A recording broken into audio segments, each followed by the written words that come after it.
this morning. I'd like to reconvene.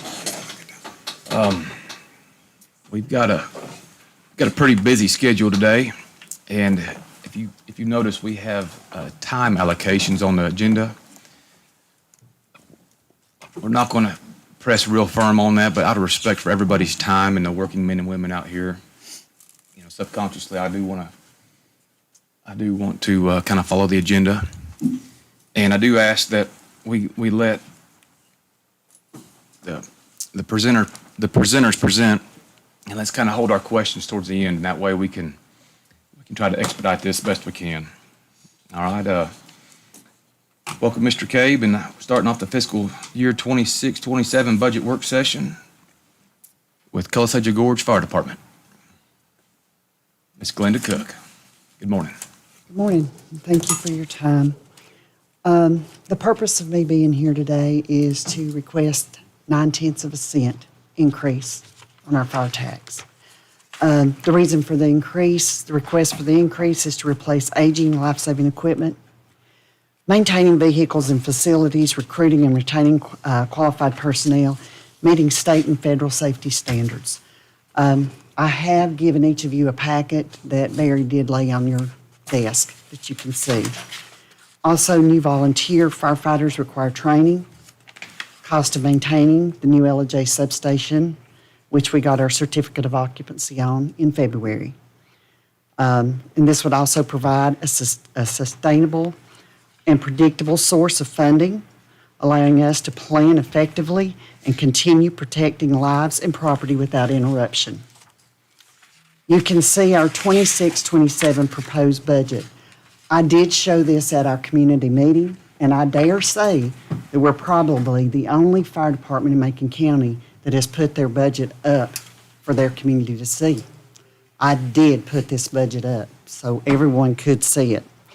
What I have done is I have grouped employment and personnel expenditures together. We lost our 2 paid firefighters. One came to work for Macon County, and the reason he came to work for Macon County was for benefits, because at the time we were providing 0 benefits to our paid firefighters. And as we all know, benefits are a big drive right now. The other paid firefighter resigned. So now we have put in our budget for a paid firefighter and part-time benefits, part-time there to cover this paid firefighter when he takes off for sickness, vacation, or any other requests. We have not included any overtime in there because we are going to try to cut that from the budget. Overtime can become a big expense, and also comp time can become a very big expense. So we are going to try to cut that. We are going to try to hire outside our department if possible, because hiring within the department can also cause problems. Fire call payments, we do try to reimburse our volunteer firefighters for answering fire calls due to the increase of fuel expense and wear and tear on their vehicles, and because it is an incentive to try to get volunteer firefighters out to answer calls. We all know that it is becoming more and more of a problem to have volunteer firefighters serve. Volunteers serving has become less and less over the years. We have also the FICA tax. We have included that. We have got that down to the penny to line up with our salary for a paid firefighter. We have also retirement. We have included that in our budget. We are looking at providing a simple IRA for our paid firefighter. To retain a paid firefighter, we're going to have to provide benefits. We cannot expect someone to come to work for us and not provide benefits for them. It's just not going to happen. We're just going to have to provide them. Health insurance, looking at hiring one paid firefighter, we're going to have to go through the Affordable Care Act, which You as employers, if you provide health insurance, you know it's not cheap. So I sought out, talked to some of the insurance companies in the area, and to go through the Affordable Care Act, and we figured a smoker, non-smoker, and I did an age group, and to find out what it would cost to hire someone in that age group, we came up with a $9,000 premium for the year. It's not cheap, but we are going to have to provide these benefits to draw someone to this job. Workers' compensation, when Barry and John came to our meeting, the state had always paid workers' comp for volunteer firefighters. We just got notification last week. The state's not going to pay it for us this year. I said they may not. Well, guess what? We got notification they're not going to. And I said workers' comp's not going to be cheap. We had budgeted $7,500. That's just barely going to cover it. So we are going to have to pay workers' comp. We don't know if the state will ever put it back in the budget to cover for volunteer firefighters. That may be something that we need to go and start fighting for again. Training, we know that we have to train. Colasaja decided this year, we're not sending people to the coast. Before, the prior administration had been sending people to the coast to train. Absolutely not. That will not happen anymore. We will use Southwestern Community College. We have connections there, and I will be pushing for them to provide classes to us. I know folks there. I know instructors. I will be pushing for them to provide classes to us. At our department, we will do joint training with other departments. But there are classes in Marion. There are classes at Tri-County Community Colleges. If our firefighters can drive, they will drive. I don't mean to sound mean, but you can drive to Tri-County Community College. You don't need to stay in a hotel. You can get up at 5 o'clock in the morning and you can drive to your class. Yes, we'll feed you. We'll provide you a fire department vehicle and you can drive. We had 7 folks go to Marion, a hotel room to stay for 3 nights was going to be over $1,400. I said, absolutely not. We'll find an Airbnb. We found an Airbnb for $720. We all stayed in that Airbnb together. And we all ate at reasonable places. We don't go out for steak anymore. That stopped. That will not happen anymore. Not at this department. It stopped. It came to a dead halt. Uniforms and turnout gear. With aging equipment, we have turnout gear that is aging. It is old. And we have to budget for if a firefighter has the loss of turnout gear in a fire, which can happen. If it becomes damaged, it has to be replaced. A set of turnout gear can cost you around $10,000. If we hire a paid firefighter and have to outfit him in turnout gear, there you go.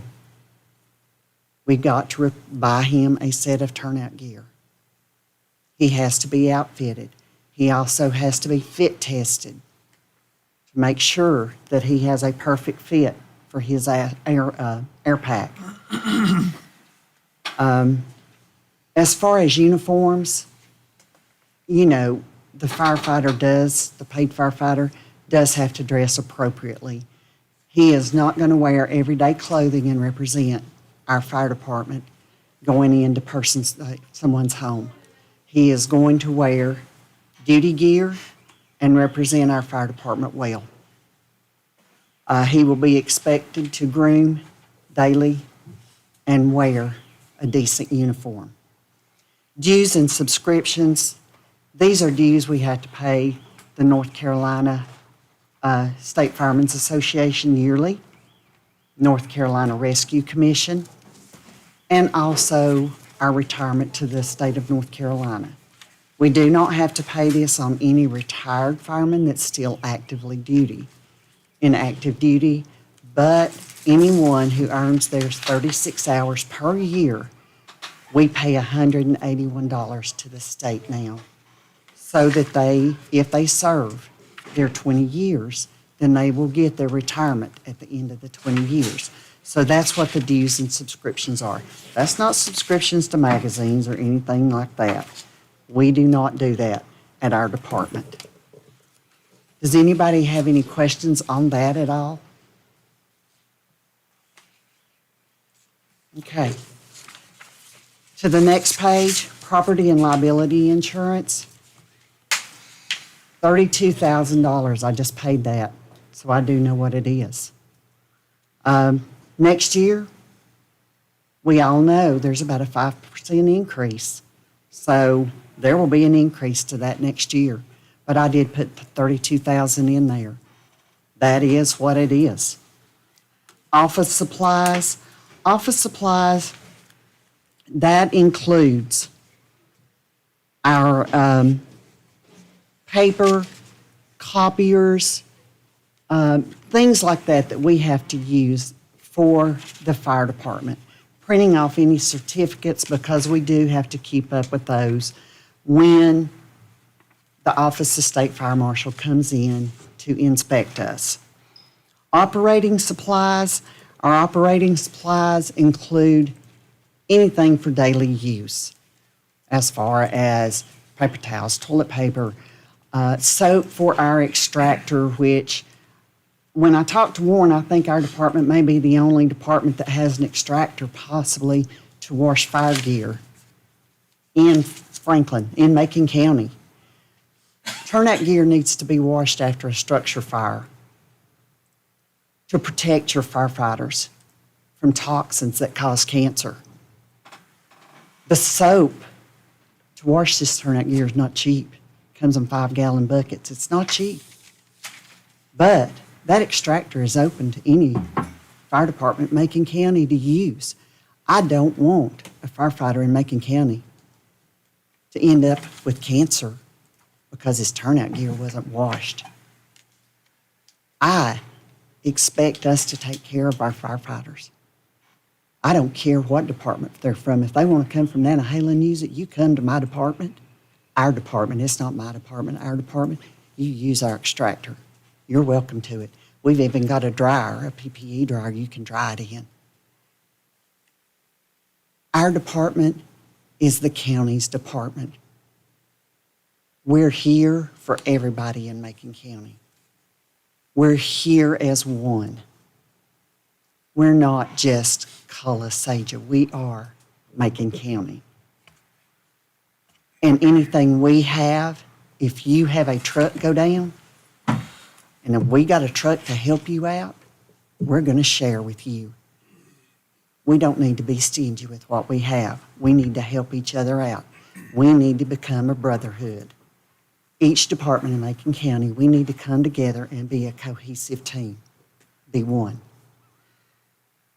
But our operating supplies are here to help each other. Fire foam, if you run out of fire foam and you need some, do you get some? We'll share with you. Then replace ours when you get yours back. That's all we ask. That's how we should work together. Medical supplies, usually EMS will replace what we use because we buy a stock when we start, and if we use something, they'll replace it when they're on scene. We help each other out. Telephone and internet, that's a given. We have to have it. We went to Starlink when Hurricane Helene came through. We use our Starlink. We've not had any problem with it. We use internet telephone. So hopefully if we have another situation like Hurricane Helene or Peaks Creek Hurricane Ivan that came 3 years ago, hopefully we'll have communication. We won't be down. Do we have a guarantee? Nobody has a guarantee, but we hope now that we will always have communication. Utilities and electricity, That's just a given. All of this has to go up because of inflation. We have no choice. It has to go up. Heating fuel, wow. Did anybody's go down? I don't think anybody's went down. Gasoline, diesel, and lubricants for our vehicles, we all know that that's not going down. And on the news this morning, they said gasoline could be $5 a gallon by the end of next month. If gasoline's $5 a gallon, what's diesel fuel going to be? Josh, what's it going to be? I know, it's going to be out of sight. It's going to be unbelievable. I am scared to death of what it's going to be. And Colasaja is on their 4th structure fire in 6 months, which is very abnormal. I think Warren would agree with that. That is, we've never, I don't think ever in the history of Colasaja have had 4 structure fires that close, that quick. I don't think we've ever had 4 structure fires in a physical year. Very unheard of. And when those trucks sit and run for a long period of time and you have to put diesel fuel through them and DEF fluid, you're talking about some money going through a truck. Repairs and maintenance to equipment. Yes, we've got one new truck sitting in our station that we just got, our tanker. And everybody likes it because Franklin even likes to use it on calls. They like that truck. We've got a new engine coming at the end of the year, made by the same company.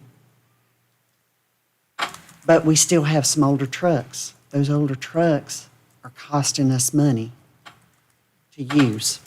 So we do have to put money into them. Thank heavens we've got some guys that can work on those trucks. We do try to save money by taking them to folks ourselves, driving them, rather than them coming to us to work on them. Repairs and maintenance to buildings, we got $5,000 in there. The reason that went down considerably is because we have, or stayed the same, is because we finished that substation. We're hoping that everything's going to stay to a minimum now. We do our maintenance as it comes along. Non-capital equipment, $20,000 we've got in there. It's like I told Barry and John in our meeting. Our air packs, what happened at Colasaja? They put in for a grant, purchased all these air packs at one time. So you purchase air packs at one time, what happens? They all go out of date at one time. An air pack costs you $10,000. What's 10 air packs going to cost you? Can we afford that at one time? Absolutely not. My goal is to start replacing things and stagger them to where we can afford them. So, 2 air packs, non-capital. Capital equipment, I put 2 more air packs in there. We're going to get 4 air packs this year. Makes sense? Get 4 this year. We got 4. Then, next year, maybe get 4 more. You don't have 10 going out of date at one time. Capital improvements, I've got $4,450 in there. We've got a hole in a metal roof we found that a tree limb went through. We're going to have to fix that. It's coming down. Right when it rains, it's coming in. And it's coming, the water's coming in where turnout gear hangs in lockers. It's got to be fixed. No questions asked. That's what I have in there. Loan payments, $104,580. That is down to the penny of what the loan payment's going to be for the 2 new trucks.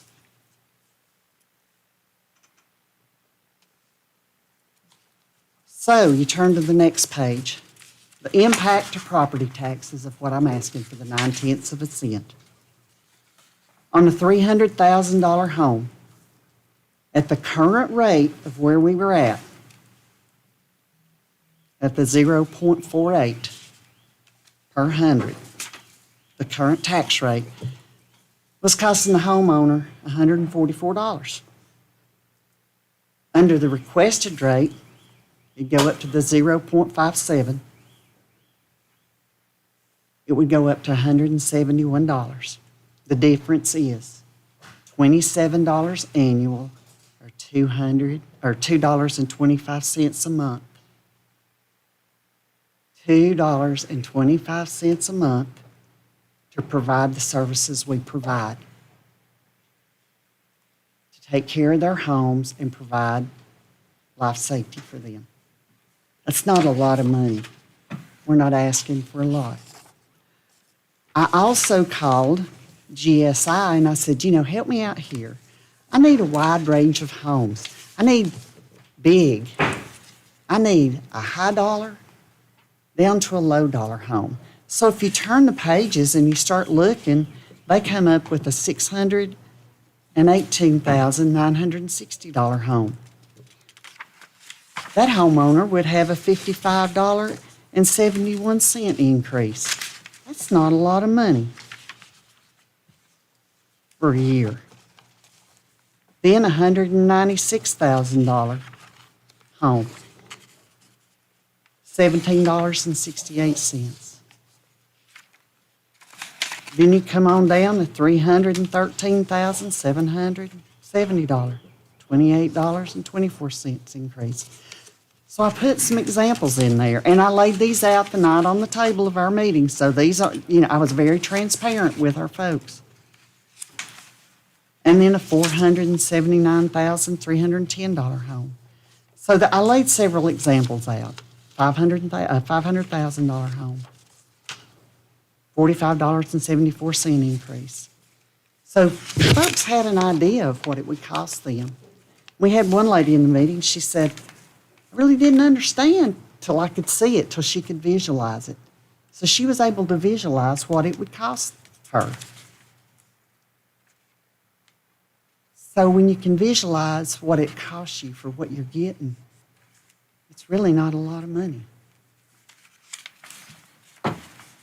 So, and the residents of the LJ community, with the 9S rating that they'll be getting, they'll see a reduction in their fire insurance. They will be saving a considerable amount of money. You're looking at 2,500 to 2,600 homes. It's more than 2,600. But those folks are going to see a considerable difference in their fire insurance or homeowners insurance. We've taken this tax request into serious consideration. Why didn't I ask for a whole penny? Some people laughed at me and said, why are you asking for 9/10 of a cent? I'm not going to ask for more than I need. I'm not going to take more out of somebody's pocket than I need. I'm only asking for what our department needs. That's why I'm here today, is just to ask for what we need. If you would consider this, you'd be investing in the safety, the resilience, and the well-being of our entire community. We have also come up with a grant plan to apply for 2 to 4 grants per year. We will apply for the 50/50 grants through the state. We're also looking at the federal grants that are available to us. This would also help. There's private grants out there that we can apply for. This would also help us with the role of the county funding. It would stabilize our county funding. It would ensure uninterrupted fire protection service.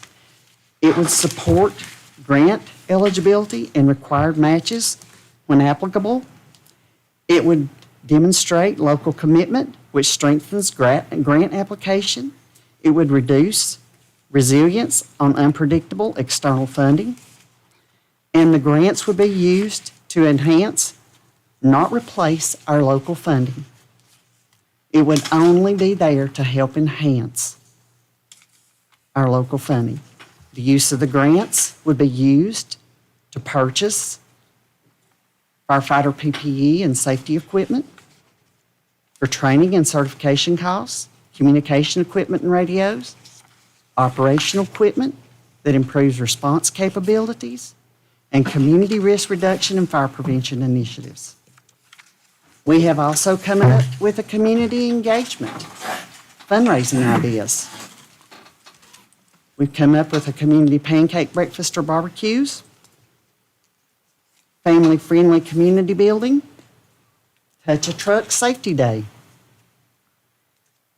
Have a day where we have fire departments, law enforcement, all aspects of public safety meet together and have something where our community can be involved.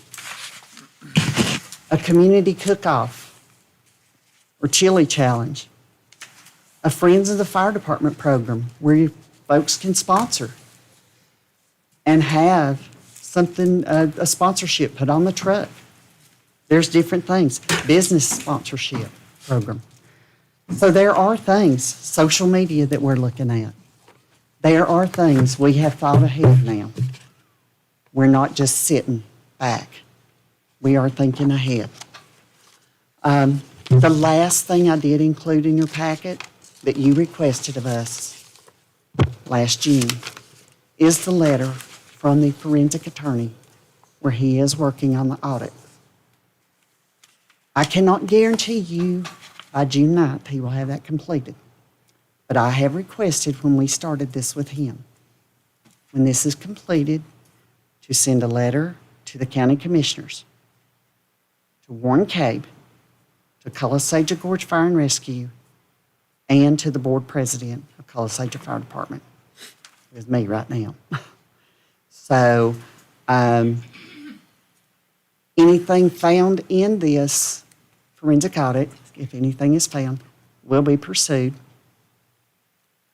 will be discussed with Mr. Cabe and with our Board of Commissioners. Thank you. And I thank you for your time today. Any questions? I'm going to have a really hard time keeping on track here. Is there any quick burning questions we have for Ms. Cook? We want to save that for general discussion. Go ahead. Real quick, just so we're all on the same page, in your budget, you've got FY 24-25 actual, you've got 25-26 budget, and then you've got your 25-26 actual, and then your projected. Mm-hmm. Are those numbers to be added together? The actual and the projected? Yes, or is it ending at the projected?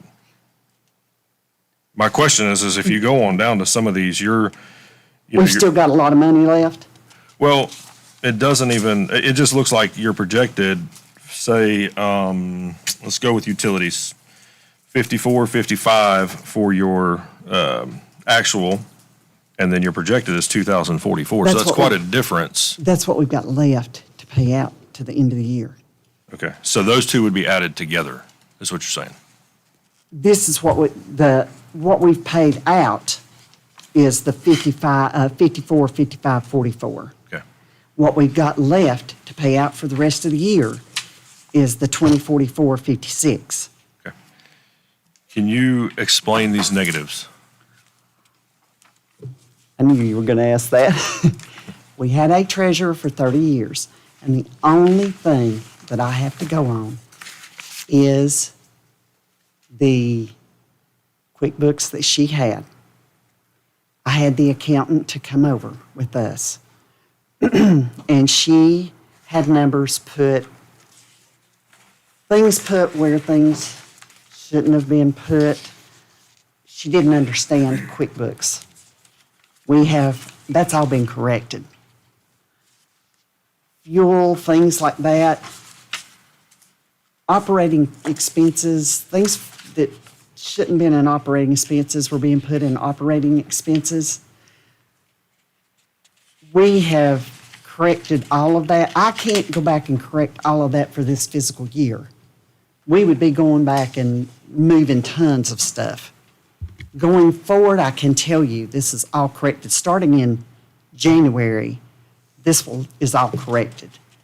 We have moved fuel for each truck. We will be able to tell you what truck got how much fuel, what building used how much electricity, everything, what maintenance was done on what truck, what it cost for each vehicle, everything.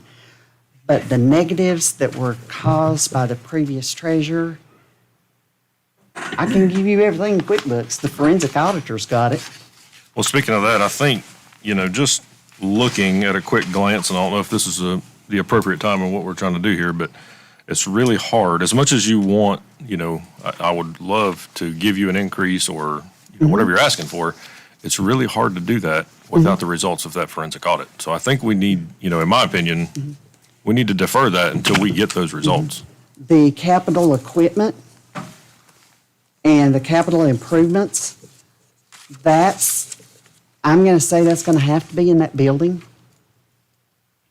the LJ building, which they kept just pouring money into on the LJ side. Well, I mean, and again, I think it's alarming to have these numbers and not know where where it's at.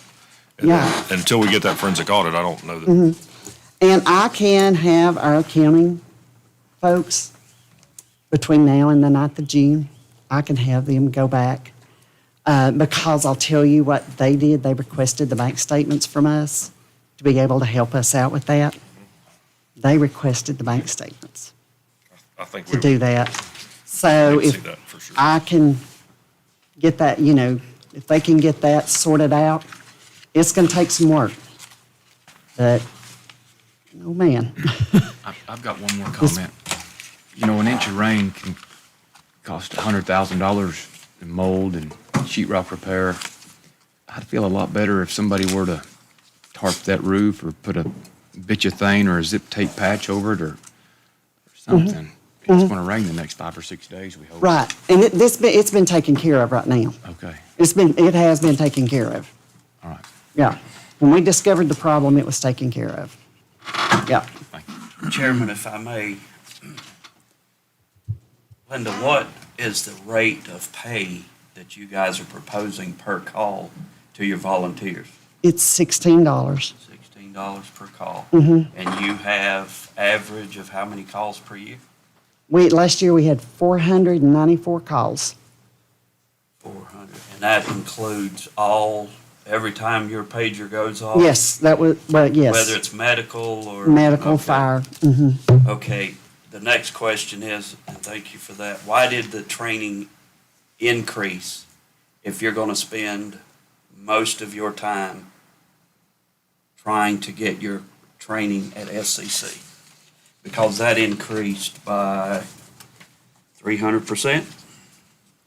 We have multiple new firefighters Okay, and multiple new firefighters. And you start sending multiple firefighters to Tri-County to train, which they will be going to Tri-County. You feed them lunch. We have to feed them when they go. But when we go, we send them. They don't get a free ticket. We use the IRS per diem. They don't get the free ride okay. anymore. And you pay out of your own pocket first, and you get reimbursed. There's an expense sheet that they have to complete and turn the receipts in. Thank you. How many sets of turnout gear was purchased fiscal year 24-25 at the expense of a cost of $68,817.12? I would dare say was probably 20 sets that was 20 bought sets. under a grant. And we did get a grant last year from Hurricane Helene, got a $50,000 grant, and that was used to outfit the tanker we got. Okay, so, all right. So when you were talking about the $30,000 for uniforms and turnout gear, that increased Considerably. 3,000, or not, 2,800% for this fiscal year budget request. And the last thing is, at the end of this fiscal year, as of June 30th, 2026, what is projected that you will have in an undesignated fund balance? We don't have a truck breakdown. I'm hoping we can have around $75,000. I'm hoping if we don't have a truck breakdown. So you will And have nothing happens. 75,000.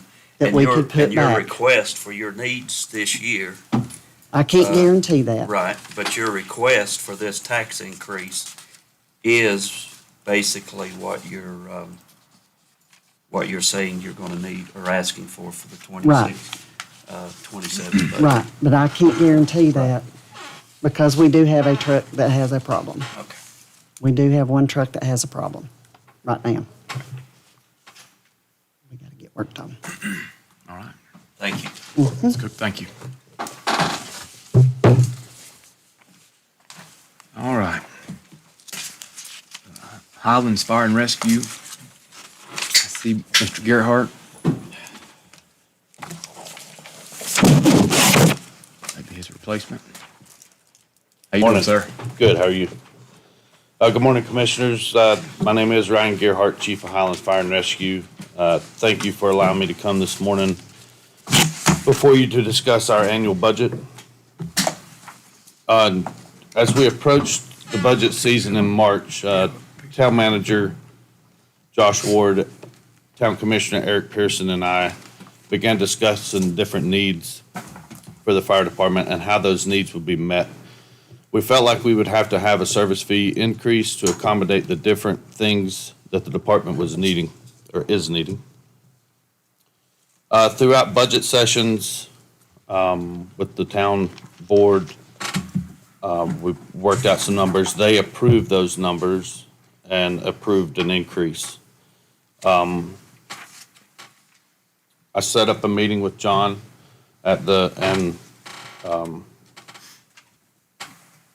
Josh and Eric at the fire department, and just wanted to look over the potential increase and get guidance from Commissioner Sherrill on how to proceed. His suggestion was to have a public information meeting for anyone to attend and see what the proposal would be, ask questions, voice concerns, etc. That meeting was held on March 31st, which some of you attended. There were a few community members present from various parts of our district, none of which voiced any opposition. We have two main reasons for this request today. In 2025, Highlands Fire and Rescue had 946 calls for service. 16.28% of the calls received were overlapping calls, meaning we were paged to a call. While we were on that call, we get paged out for a second call. Of the 946, 154 call, oh, I'm sorry. So yes, 154 of the 946 were overlapping, thus the need for a third firefighter on each shift. A third firefighter would allow for the station to be covered while the other two firefighters are on a call. The third firefighter could also deploy a second fire apparatus out of the station a little quicker in the event of an overlapping call. A lot of what we're seeing is going on mutual aid calls. We have mutual aid agreements with 4 other departments. So we have Cashers, Glenville, Colasaja, Scaly Mountain, and Satola down in Rabun County. So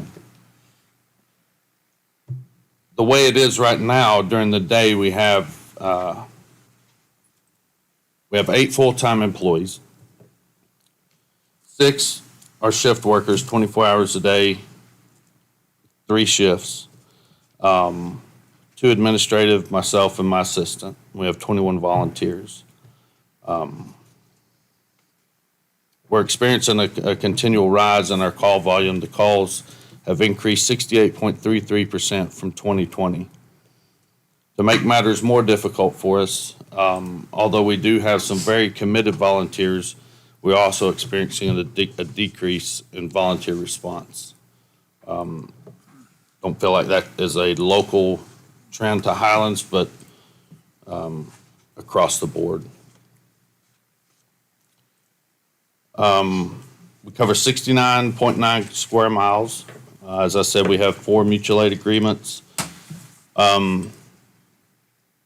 As you know, we're on top of the mountain, so it's takes a little bit of time for help to get to us. Cashers Glenville has 6 people during the day, 4 that work 24 hours per shift. We respond almost weekly to help them or vice versa. As I said, Rabun County is all volunteer. Sky Valley, Scaly Mountain has daytime staffing, and the Colasaja Gorge has daytime staffing as well. Under the current system, when Highlands Fire and Rescue gets a mutual aid request to respond to one of our mutual aid departments, both paid staff will leave and assist, along with any volunteers that are available to go, thus leaving our station unmanned and our district shorthanded. We would like to add a 3rd firefighter per shift so that our fire district is not left uncovered. 2 can go on a mutual aid and 1 can stand by at our station to cover further calls. The second item that we see a need in is our fire apparatus. We'd like to start purchasing some new apparatus, not just because we want new ones. NFPA is recommending now 15 years.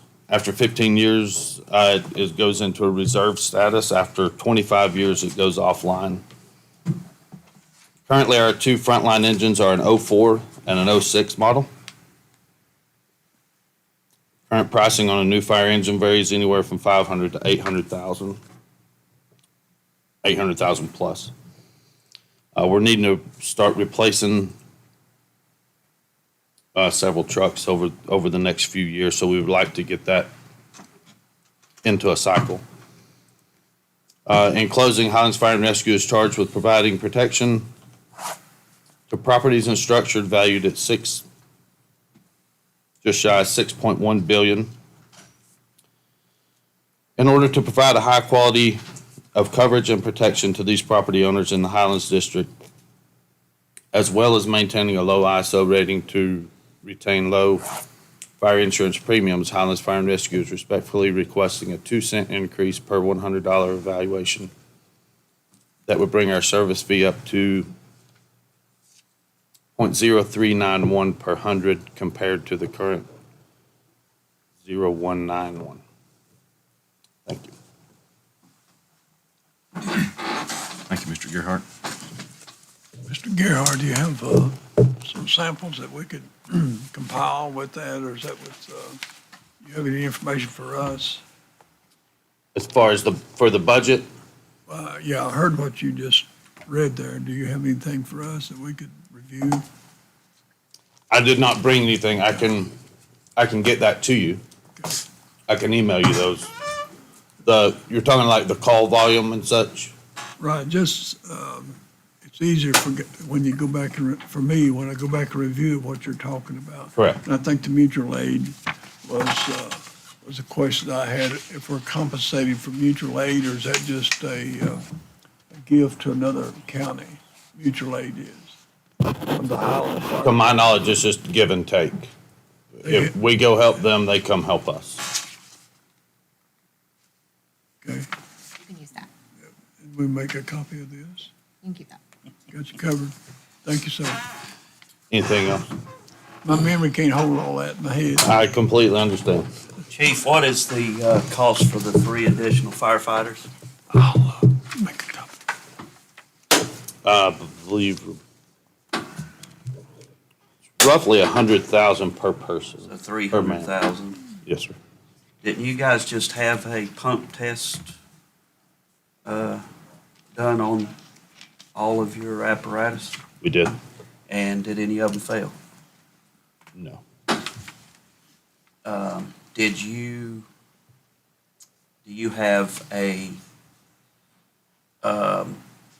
list that you could provide of the engine hours and hours on these trucks that you're talking about replacing? I can get those for you. I do not have them on me. Your undesignated fund balance at the end of 26, 27, or 25, 26 is how much? 1.4 million in undesignated.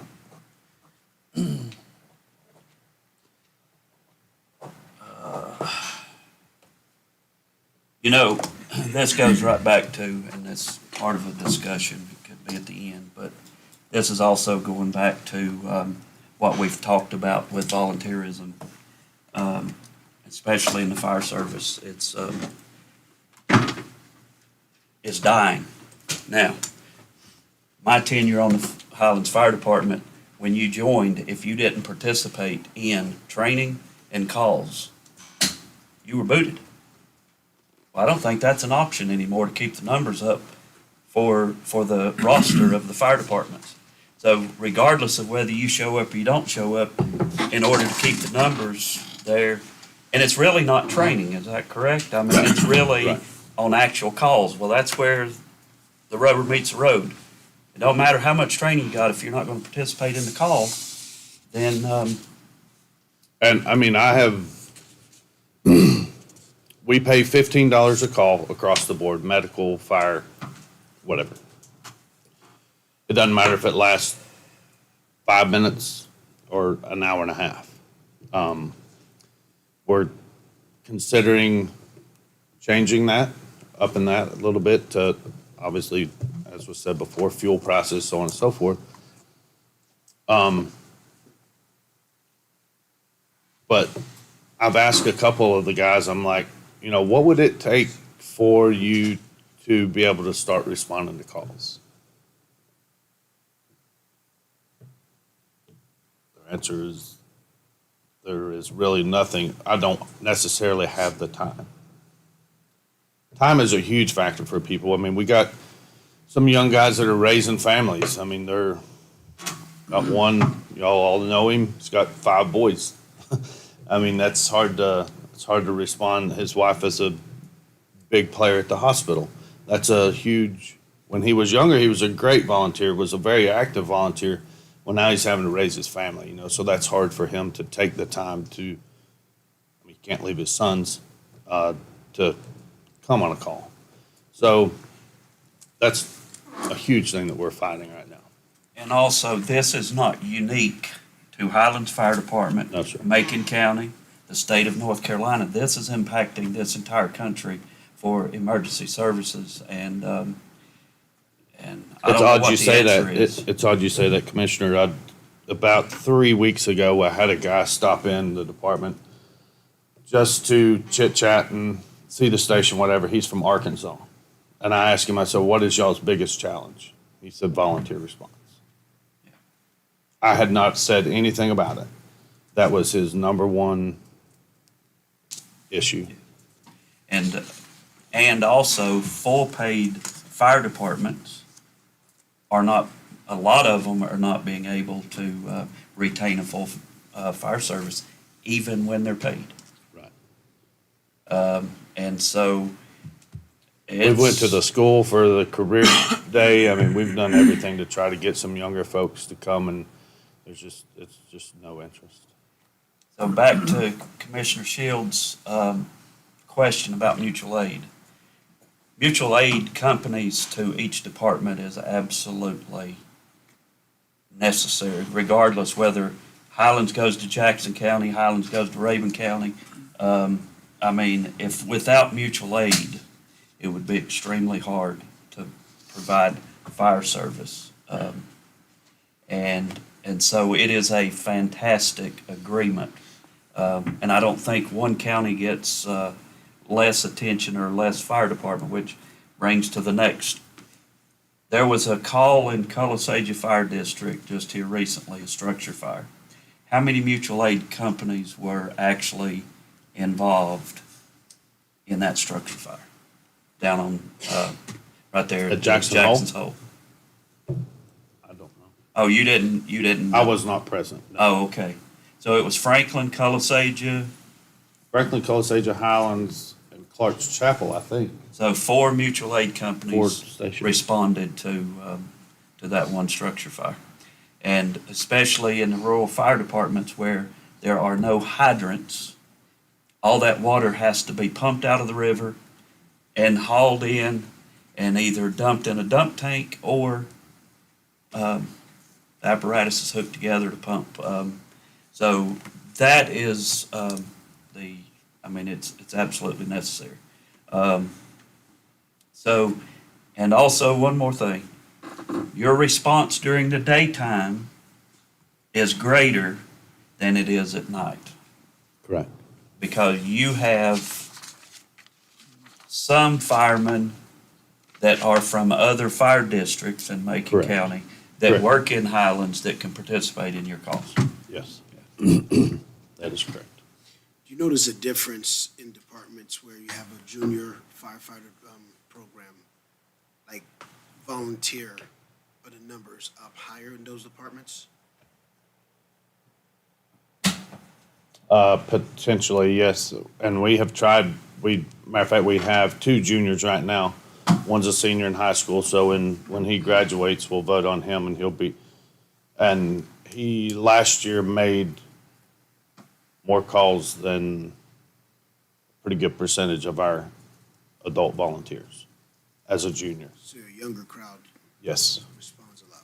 So he went through the academy at Southwestern, which was a great thing with the high school. So he is likes his hazmat being a fully certified firefighter. He is very into it, but those kids are hard to find. Well, I bring that up. I've had that problem. It's hard to Yeah. find. I bring that up because I'm in the process right now working with a lot of young people and kind of getting the younger generation to get back to a place of understanding volunteering. And if we don't start there, we're not going to get anywhere at all. Correct. And what I'm finding is a lot of them are eager, and they want it. They're just looking for the right leadership for that. You know what I'm saying? But if we can tackle that, that can change a lot with the volunteer situation. I took a group down to the senior center, and in just asking, when I explained to them the reason why I wanted them to go and volunteer, we had to put a cap on the number because too many of the kids wanted to come at that point. But beforehand, nobody really was Right. interested. So I think having a good junior firefighter program where you kind of really get those kids to understand why volunteering is so important, especially in today's culture, you can see a big difference, man. Big. Let me ask one other question if you're through. Or did I misunderstand this? You have people come in and they do the training. They don't participate in fighting fires. And then those people's name goes down as a list of firemen for your department, but they don't participate. How do you satisfy a code or something that you have to have? You just have to have. So fire- they're getting their required training. Yes. for the Are they year. participating? They're volunteer. I mean, there is no set thing saying you have to make so many calls. There are some departments in the state that say you have to make so many calls in order to be eligible for a stipend or a state retirement or something. We have not done that. Where does the insurance fit in here? If I have a home there and I'm paying my insurance, and the people who are training there should be participating in helping put out a fire at my home, but they don't participate. It's just fuzzy in my head. It seems like somebody has to call that to your attention and say, we got fake firefighters or something. T-shirt wearing I- pager toters is what some people call them. What was it? T-shirt wearing pager toters is what some people call them. Well, I'll put I've that heard on that my a lot. notes, too. I just didn't know how you. No, I completely see where you're coming from. That is one main reason in, 3 years ago, we put on the full-time staffing, the 24-hour staffing, so that we did not have any non-responses. So,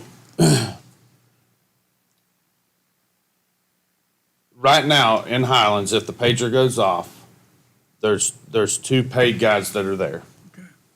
They will automatically go to your home, and then any volunteers that, in which we do, we have a pretty strong group of volunteers, a few. There are some other that are not responding as I feel they should. But those volunteers would come as well to your house, as well as the mutual aid departments, Scaly, Cashers, whoever it might be.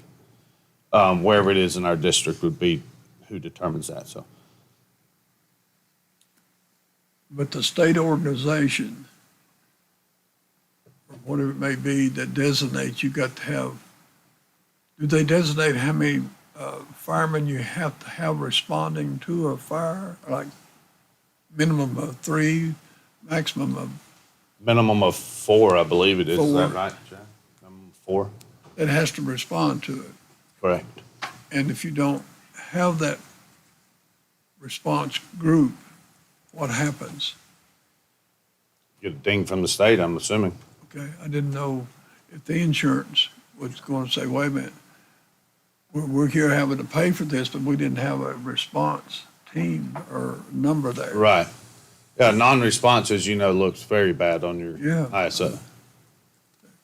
I appreciate you sharing it. I just wasn't aware of it. Yes, sir.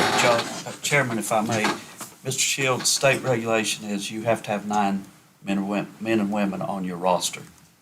Okay? Okay, Each one of those men and women are required to have 36 training hours per year. okay. That's all you can require of a volunteer. So, back to your question about what if you don't have that, then you get in violation with the state and they put you in probation for your inspection, and then you lose, at the end of it, if you don't correct it, then we end up with what we've ended up with a few times before. And does the homeowner and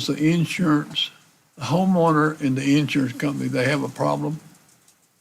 But if I'm an insurance person and I'm providing the insurance for your home, but no one's can respond to a fire, why would I insure your home?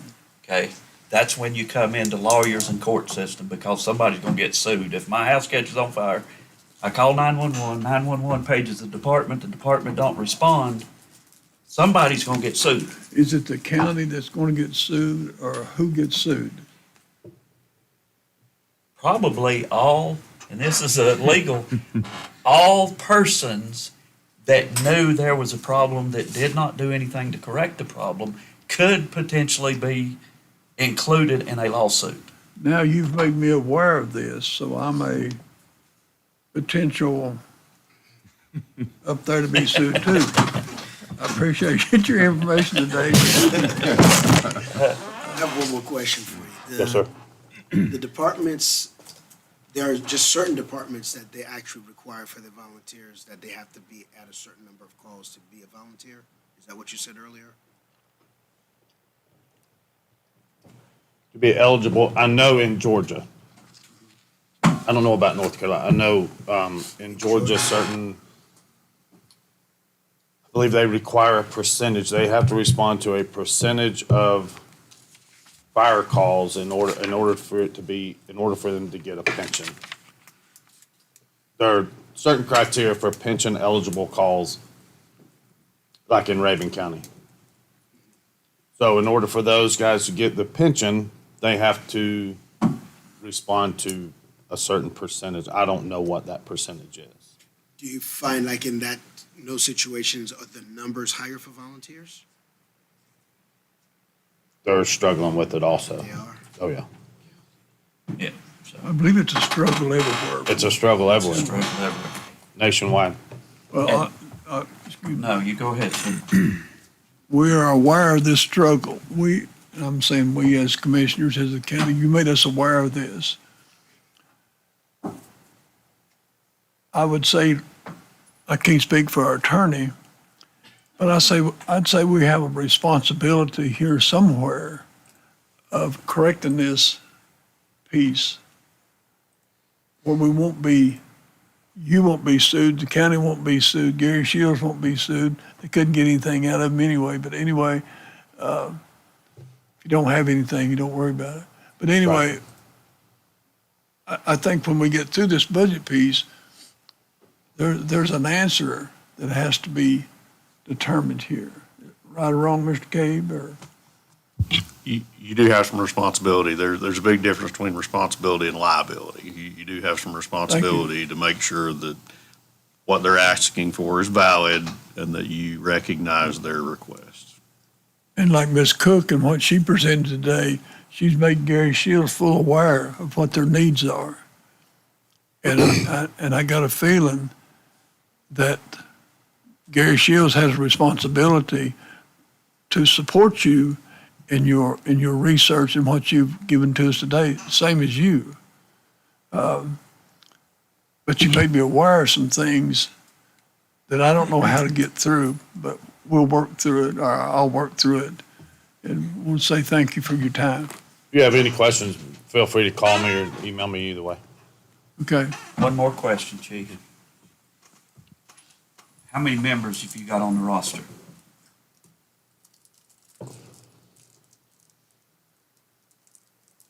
21 volunteers, 8 paid staff, and 6 part-time. Okay. So if you put a mandate on participation in calls, with the numbers that you have not showing up now, you would go below the state requirements, or you would still hold? If I put a mandate on that you had to That you have had to- 40%, had to make 40% of calls. That'd be tough. So that goes back to Danny's, really his question is, you're not at that luxury. You don't have people like we used to, standing in line begging for an application to join fire department. In 99, April of 99, when I got voted on as a volunteer, I was the 5th application that was voted on that night. I have an application in my desk right now from Gavin Small, who's fixing to graduate, so we can vote on him. Other than that, I haven't had an application in a year and a half, probably. I mean, you got to think we're in Highlands. It's a destination. It's a place where people go. They want to go and they want to live there, but they don't want to volunteer. They're retiring. They want to go play golf. And like a lot of when Commissioner Sherrill was on, I mean, a lot of those guys have retired and moved off the mountain. So I mean, it's we're in a tight spot. A liability spot. Right. Thank you, Chief. As I've said before, of course, I can't predict the future, but where fire service in Macon County is headed, we have 2 municipal fire departments, Town of Franklin, Town of Highlands. And ultimately, the Town of Highlands is going to take over Highlands Fire Department. Town of Franklin's going to take over the Town of Franklin Fire Department. And we're going to have all the other rural fire departments in this county as a full-time paid fire service in this county. It's where it's leading, whether it's 5 years, 10 years, or sooner than that. I have no idea, but that's what it's going to take for the fire service in Macon County. Thank Thank you. you, Chief. Thank you. All right, Hudson Library Foundation, Andrew Jamar.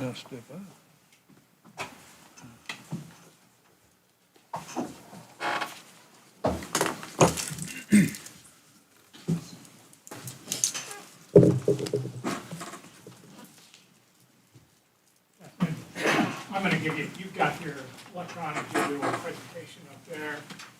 Give this as your takeaway. Thank you. Thank you, sir.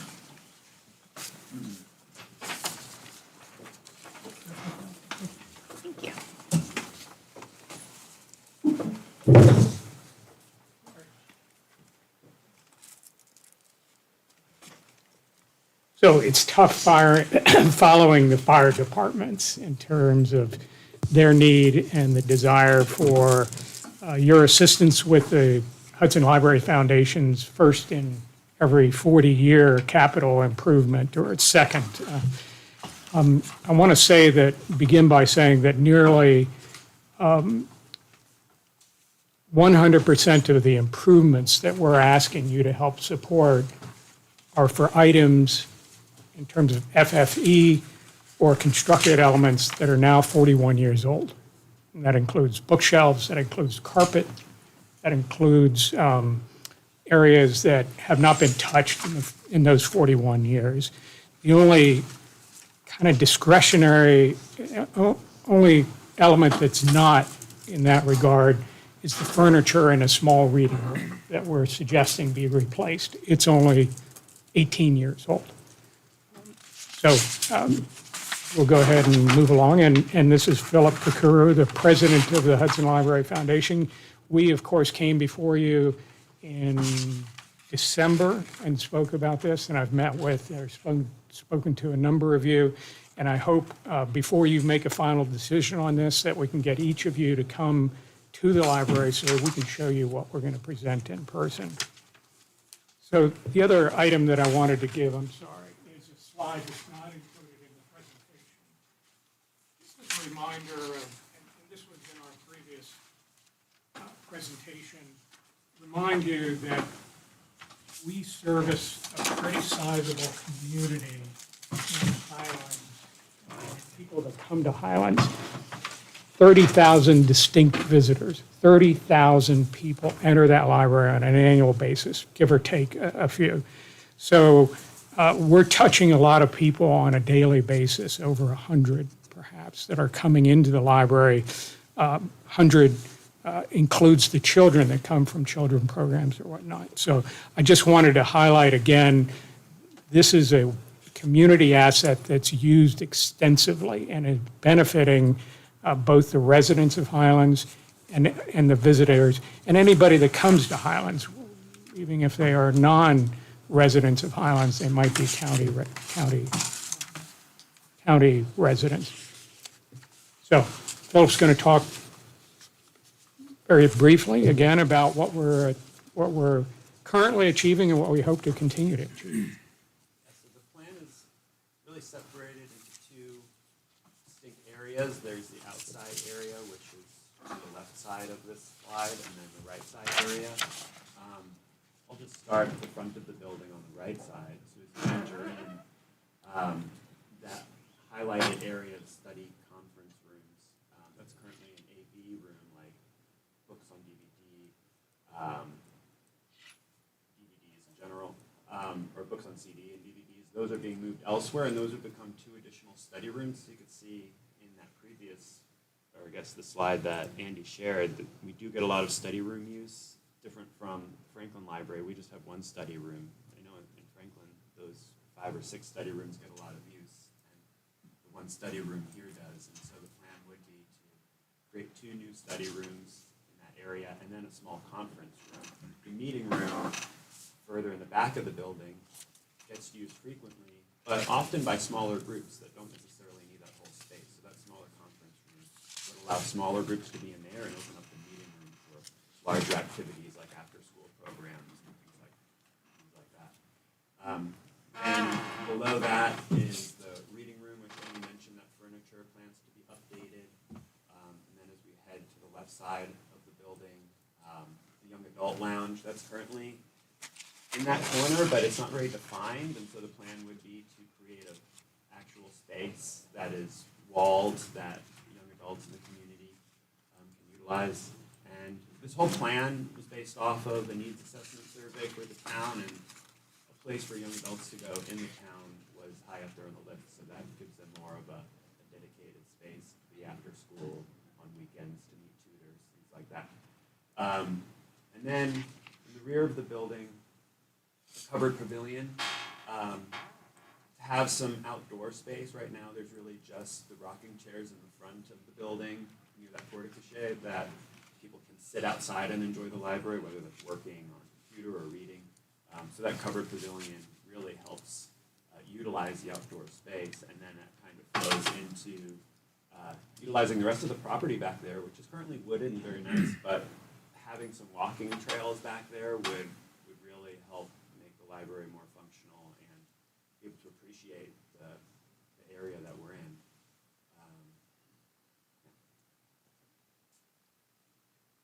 So our first phase was the outside. We knew we could do it.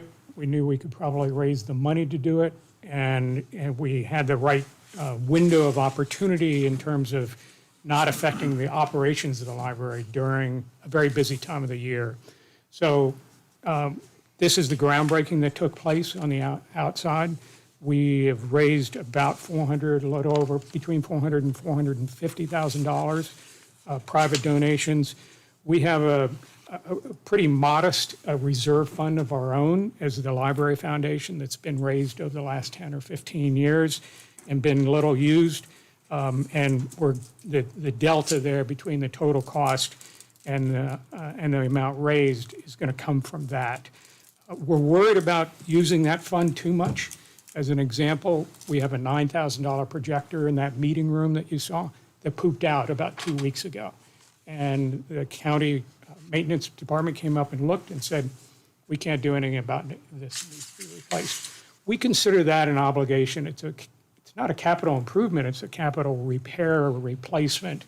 But the foundation is responsible for a lot of the interior of the library. So we're going to replace that over the hopefully next 2 weeks.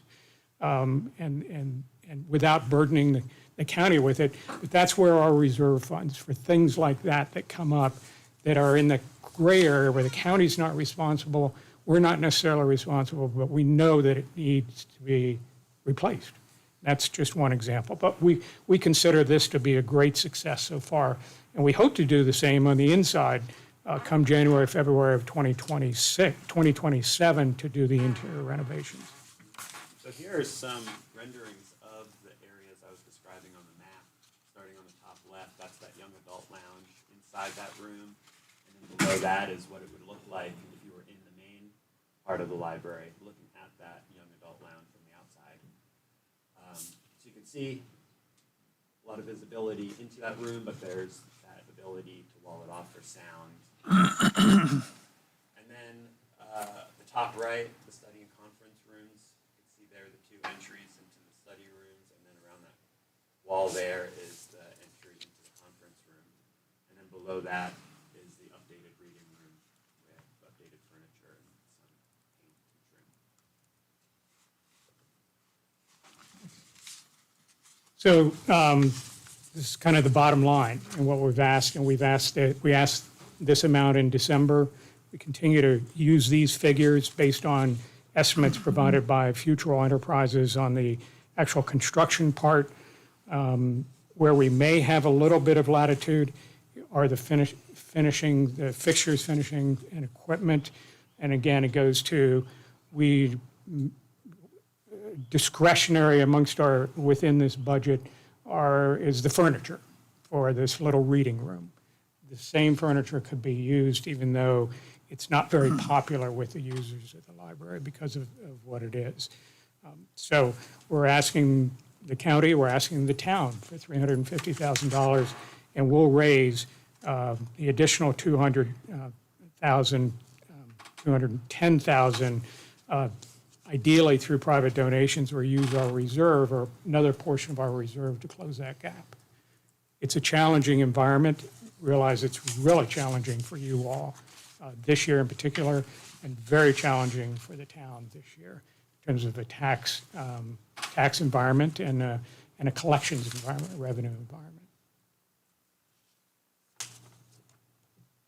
Well, yeah, since 1884, the Hudson Library has been a fixture of the Highlands community. It's the second oldest public library in North Carolina.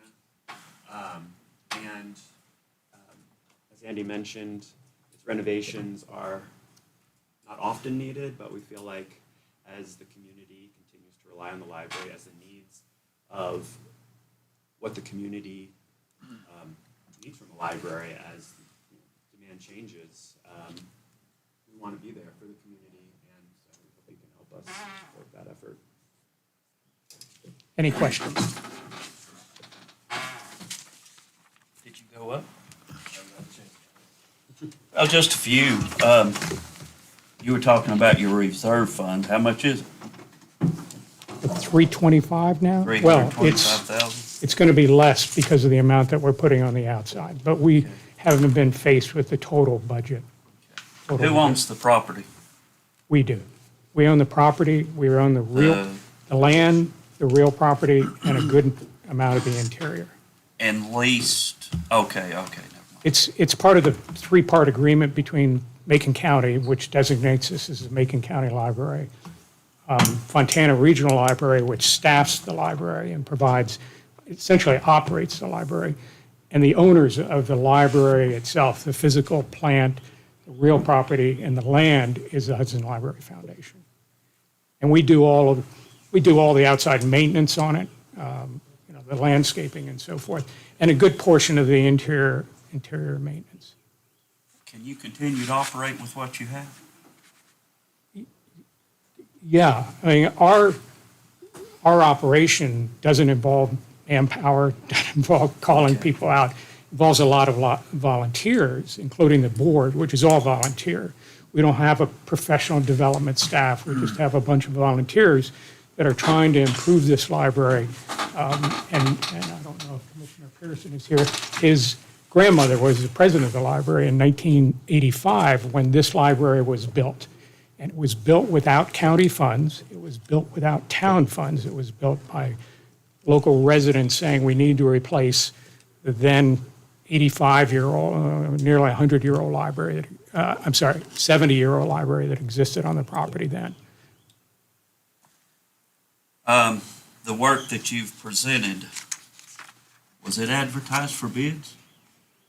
Not yet. Oh, the outside, yes. No, the inside that you're asking. We've just asked Bill Futrell to provide us with a pro bono, a tentative estimate of what it is. We can't bid it out until we know what the monies are, if they're available. Well, we can't write a check for something that we don't know what it's gonna cost. Well- And without, you've got it well designed, so it seems to me like you could, you have to have it designed and then put it out for bids, and then you worry about where, the money's coming from. We would not ask you to write a check until we have the exact costs available. Well, you're presenting $910,000 for Right. this cost, so you are presenting us with a cost. You're asking us for $350,000. Correct. You're asking the town of Highlands for $350,000, and then you're sitting here saying that we're gonna raise $210,000. So realistically, you are asking us for an unknown.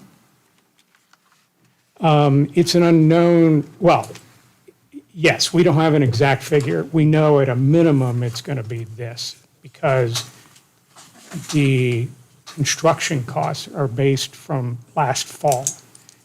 And the only thing we are certain of is the construction costs, the 350 some odd thousand, are only going to go up.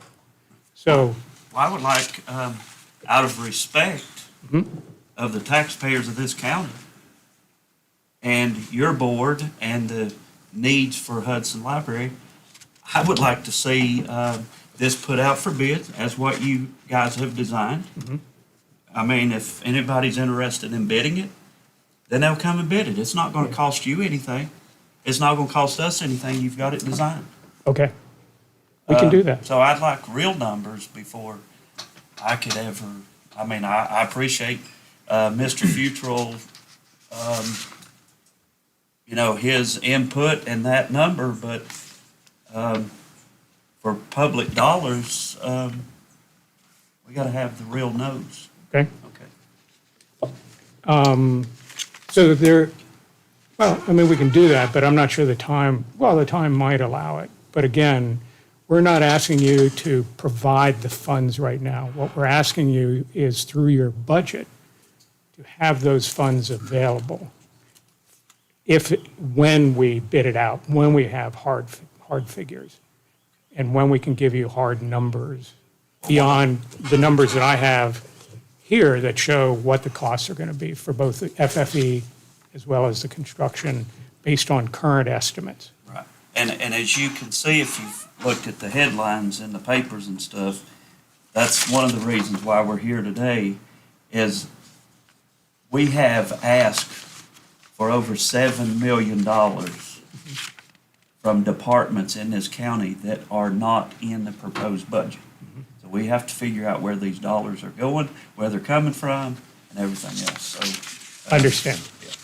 If I were going to use an analogy, you're being asked by the fire departments for money or budget or allow the tax increases for budget based on needs that they don't know what the final cost of a fire truck's going to be.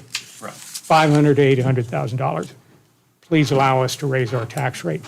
And so you have to have a certain degree of trust. They're not asking you, they're asking the taxpayers to pay that.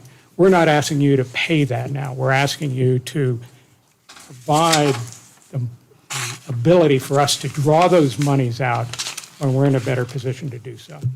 But we can try and bid out the process right now. We have the cost of the FFE. We know what that's going to be. And it's not bid out, it's from vendors. Let me ask you a couple of questions real quick. Yeah, You're part of the FRL, no. not part of the FRL? We're part of the signed agreement with FRL. So have we asked the FRL for any funds for this? No, I don't know if they do capital improvements. I was just on wondering. A facility, no, All I right, don't know. So No. the map that you have, all this outside work, that's all new work? Yes.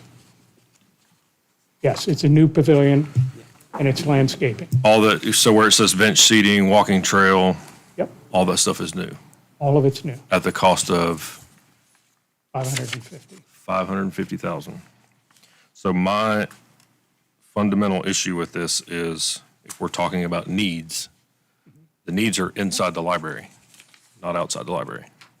So we've spent, or you're going to spend $550,000 of donations and however you come up with it for an outside walking track.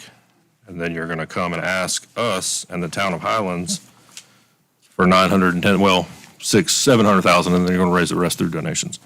I mean, I just think that's the issue that I have with this idea, that we're talking about needs-based. Well, the needs-based are inside. It's in the library, right? Well, I don't know why we would go that route first. yeah, I can see why you'd think that. All of the improvements came from that needs assessment survey, which I mentioned, that really bullet pointed like 5 things came to the top. The outdoor improvements were one of those, also everything else. So the reason we did the outside first wasn't because we thought the walking path was the most important. It was because we raised a certain portion of the funds, 500,000, which allowed us to just do all that because we want to do all the inside at once too.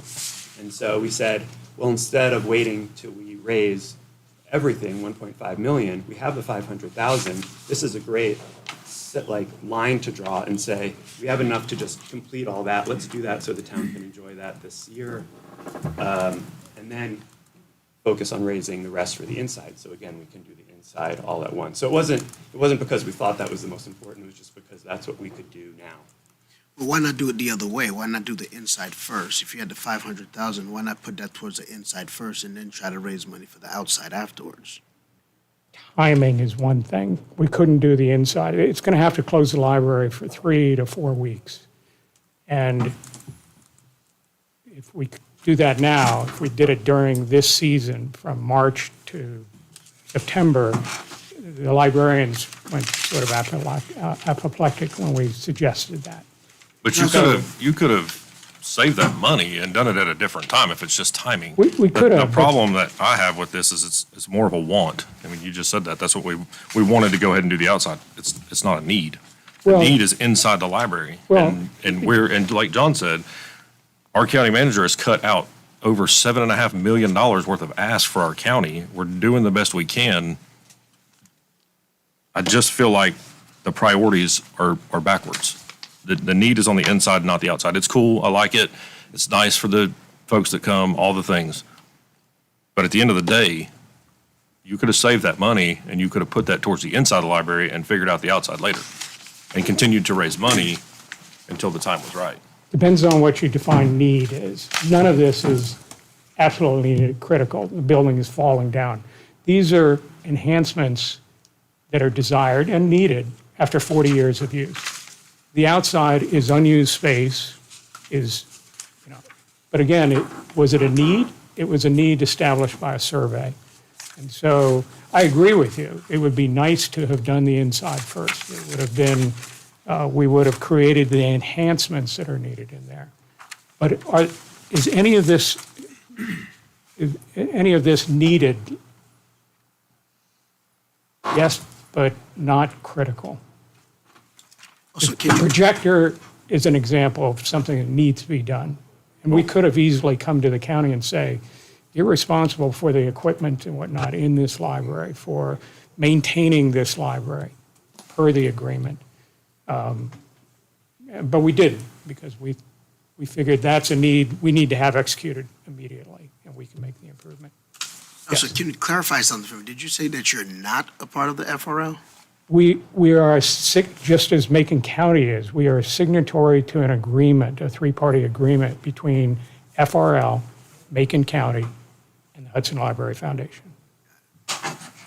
So we have no responsibility for the operation, for the staffing, for anything with regard to any decisions about content or whatnot. We have no role in that, no legal role. So we're just the owners and caretakers of this property. That's good. So you don't get any funding from FRL? No. No, we give funding, we give $45,000 a year to FRL to buy the books that go into our library.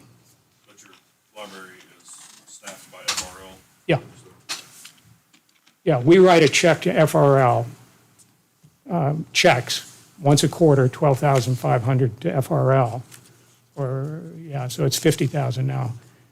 FRL to purchase the books, periodicals, CDs, and all of the printed material in the library. That's good.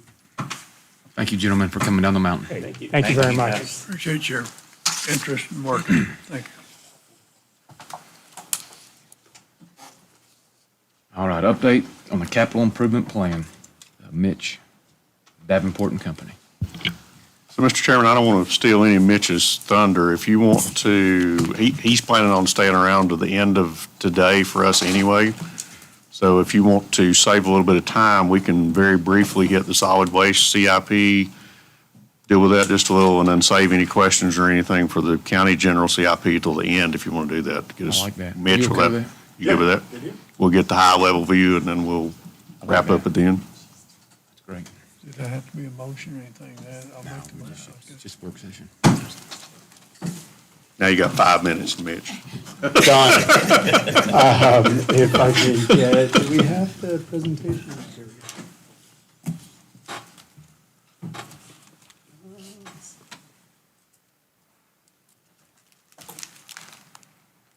Keep one, you keep one. Yeah.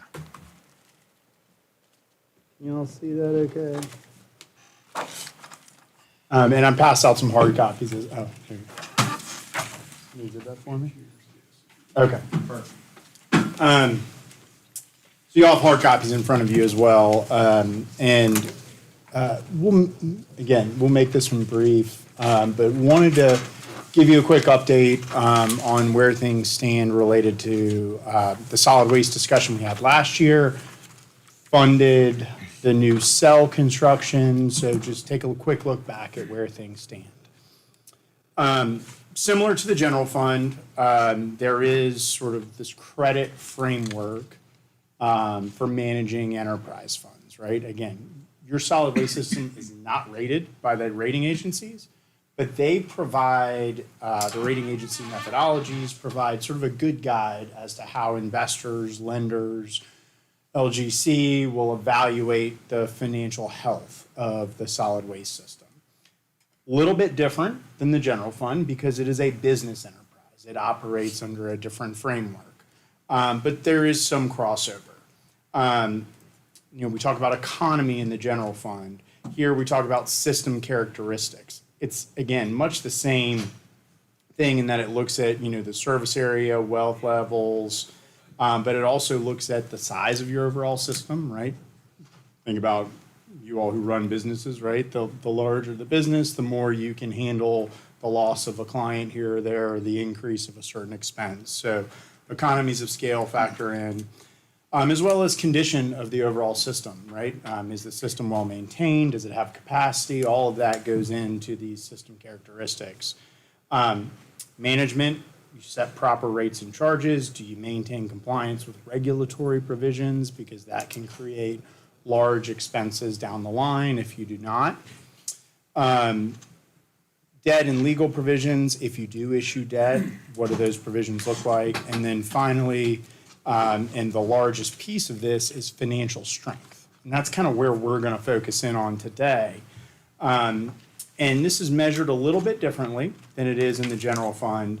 I would say there's two key factors that tend to focus in on, and they are, each of them are 15% of the overall credit analysis.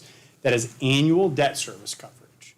So when you look at an enterprise system, you bring in your revenues and then you pay your expenses, and what's left over is net revenue available for debt service. In an enterprise system like solid waste, outside of the household fee, your largest revenue is tipping fees. And you cannot collect tipping fees if you don't incur the operating expenses, right, to manage that waste that comes in, right? So you can only collect the tipping fees if you're providing the service and offering and encumbering or paying the expenses associated with it. I'm not very verbal today.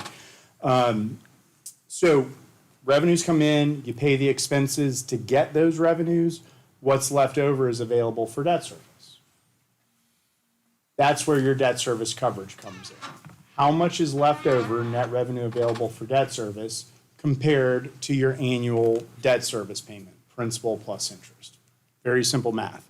$2 of revenue come in, you incur $1 of expenses to collect that revenue, that leaves $1 available for debt service. If you have 50 cents worth of debt service, that would be 2 times debt service coverage. $1 to pay 50 cents, you could pay your debt service twice. Does that make sense? So that is a key factor that we're going to look at, debt service coverage. And the other factor is days cash on hand. Looking at the cash the enterprise system has compared to the annual operating expense, how many days could you operate the system if you stopped collecting revenue? Another way of saying that is percentage of expenses, percentage of O&M, right? What is your cash balance compared to your annual expenses as a percentage? Okay? So I wanted to set that up on the front end to go a little more quickly. You do have solid waste debt outstanding. It's the debt we just issued for the construction of the new cell. It is 10-year debt, and that will be paid off by 2036. Quick look back at your historical metrics, those two key ratios that we talked about. Debt service coverage is on the left, and you've essentially been in that 1.5 to 2 times debt service coverage level. That's a good level to be at. Typical policy levels for enterprise systems like this are maybe in the 1.25 on the very low end, up to 1.5 is sort of the standard for debt service coverage levels. The right-hand side is a look at your cash as a percentage of operating and maintenance expenses. And we've broken this out into two colors. In fiscal year '25, you had just over 14 million of cash in the system.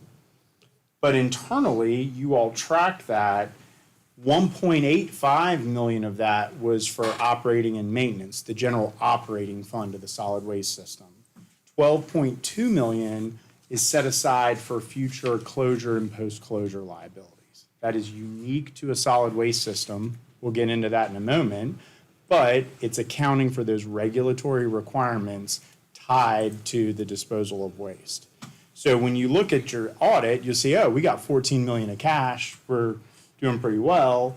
But as you dig in and you get into Lindsay's world of this fancy accounting, 12 million of that is not really available. You have to set that aside on your balance sheet for these future closure or post-closure liabilities. So I think that's going to be an important concept to understand as we look at the financial health of this system.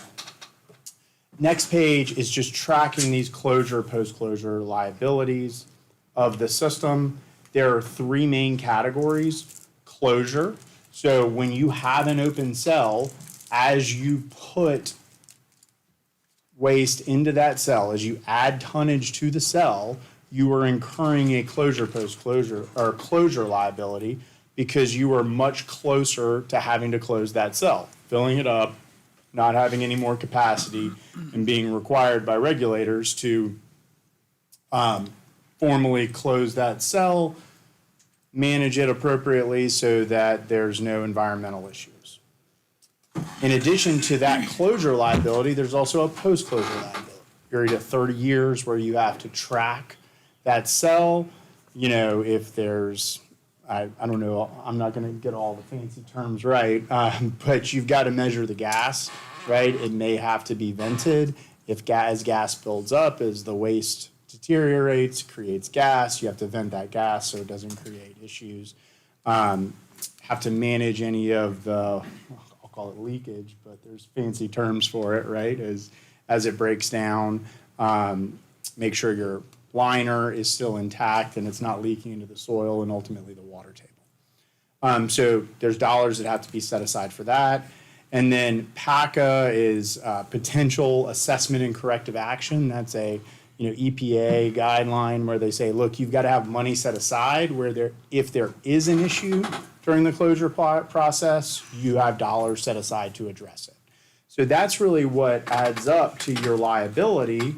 And as of fiscal '25, that was estimated right at $16.2 million. That's reviewed annually every year. But that is the amount that goes on your balance sheet as a liability. It reduces your assets, and thus you're setting aside some cash to address that in the future. Okay? So I'll just pause there briefly. Two quick questions. Yeah. That $12 million we set aside in post-closure, Yep. are we able to put that in some kind of high-yield interest investment account? It is invested. It already is. And does that interest on investments go back to enterprise fund, or does that go to general fund? It goes back into. Enterprise? Yeah. Okay. All right, I'll save my next question, Ms. Jamie. Thank you. Welcome to ask. Carry on. Okay. All right. So with that kind of as the backdrop, I mean, your solid waste system is in good financial health, right? You've got very strong debt service coverage. You've got a nice cash position. But a lot of that cash is tied up for these post-closures. We're going to take a look at how that system might evolve, right? And the first thing we're going to look at is the solid waste capital needs. In fiscal year '27, total capital projects for equipment replacement is about $1.1 million. All of that is anticipated to be covered under the grant that you all received. In terms of what we'll call capital improvement needs, like facilities, major capital investment, 1.625 million. Again, all of that is covered from the grant. That's a grand total of 2.75 million. I think in the budget, there is 250,000 set aside for reserve for future capital projects as well. As we look out into the future, you can see the needs are increasing in certain years. There are some major pieces of equipment that are plugged in 2028 right now, total of about 1.5 million. And I do specifically want to highlight line 24, the Phase 2 Cell 2 closure. That will be a requirement. It's our understanding from the engineers that that cell is officially reaching its capacity. And under regulations, you will be estimated by the end of calendar year 27, so fiscal year 2028, you will be required to start the closure process on that cell. I know current estimates are around $10.5 million for that, but as you get closer to that, it will be refined as you look at what the actual requirements in the construction market are for closing that cell. But we're using a $10.5 million estimate, and we're assuming that all of that will come from that restricted cash that you've set aside. Okay?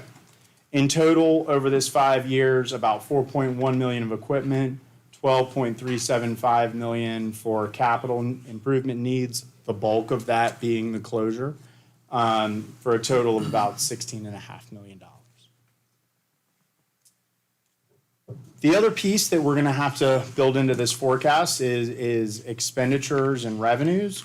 On the expense side, we're assuming a 3% standard sort of CPI style inflationary growth in expenditures. If we do include debt, it will be a 10-year term at 5%. And then we have come up with an estimation for how the future closure, post-closure costs will evolve, including opening of the new cell, closing of the old cell. Caveat that there's a lot that's going to change over the next 2 years. We'll have a much better picture after that on these closure, post-closure liabilities, but we have done our best, had some back and forth with the engineers on how to kind of estimate how those liabilities will evolve. On the revenue side, and I should say on the expense side too, we are including the fiscal 26 proposed budgeted expenditures, or fiscal 26 revised budgeted expenditures, and the fiscal 27 proposed budget expenses in here as well.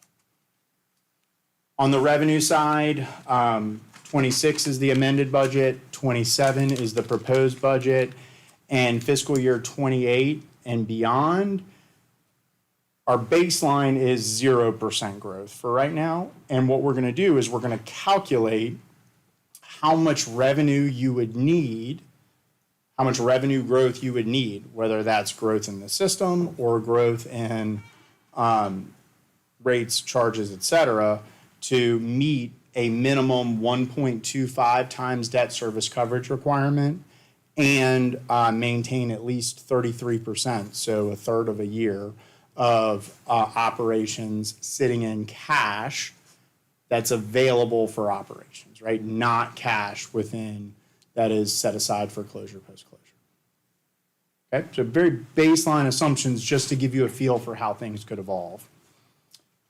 And then that all comes together in this pro forma, and we're tracking the audited 25 year, the 26 budget year, 27 proposed budget, and then get into 28 through 31 on a projected basis. And at a high level, what we see is that you could maintain compliance with those targets, 1.25 times debt service coverage, 33% cash, with no growth over the 27 proposed budget revenue in fiscal 28. In 29, growth would need to be about 4.7%, then 2.2% in 30, and 2.1% in 31. So I think what that shows is the solid waste fund is in a pretty good position from an operating budget perspective right now. Again, remember, we're growing expenses at 3%, and revenues can grow a little lower than that and still maintain with those expenses, right? Just to kind of maintain those minimum levels of coverage and cash. I think that's a good thing. I would point out, and it's the orange highlight down on line 18, at those levels, you would be, if you fund that closure from the restricted reserves, by the end of this period, you would have about 2.7 million of cash set aside for closure post-closure. And up on line 14, our closure post-closure liabilities, based upon this very high level projection, would be around $15 million. So there would be a gap there, right? That would need to think about. So my big takeaway here, I think, for you all as I've reviewed this would be the operations of the solid waste fund are sound.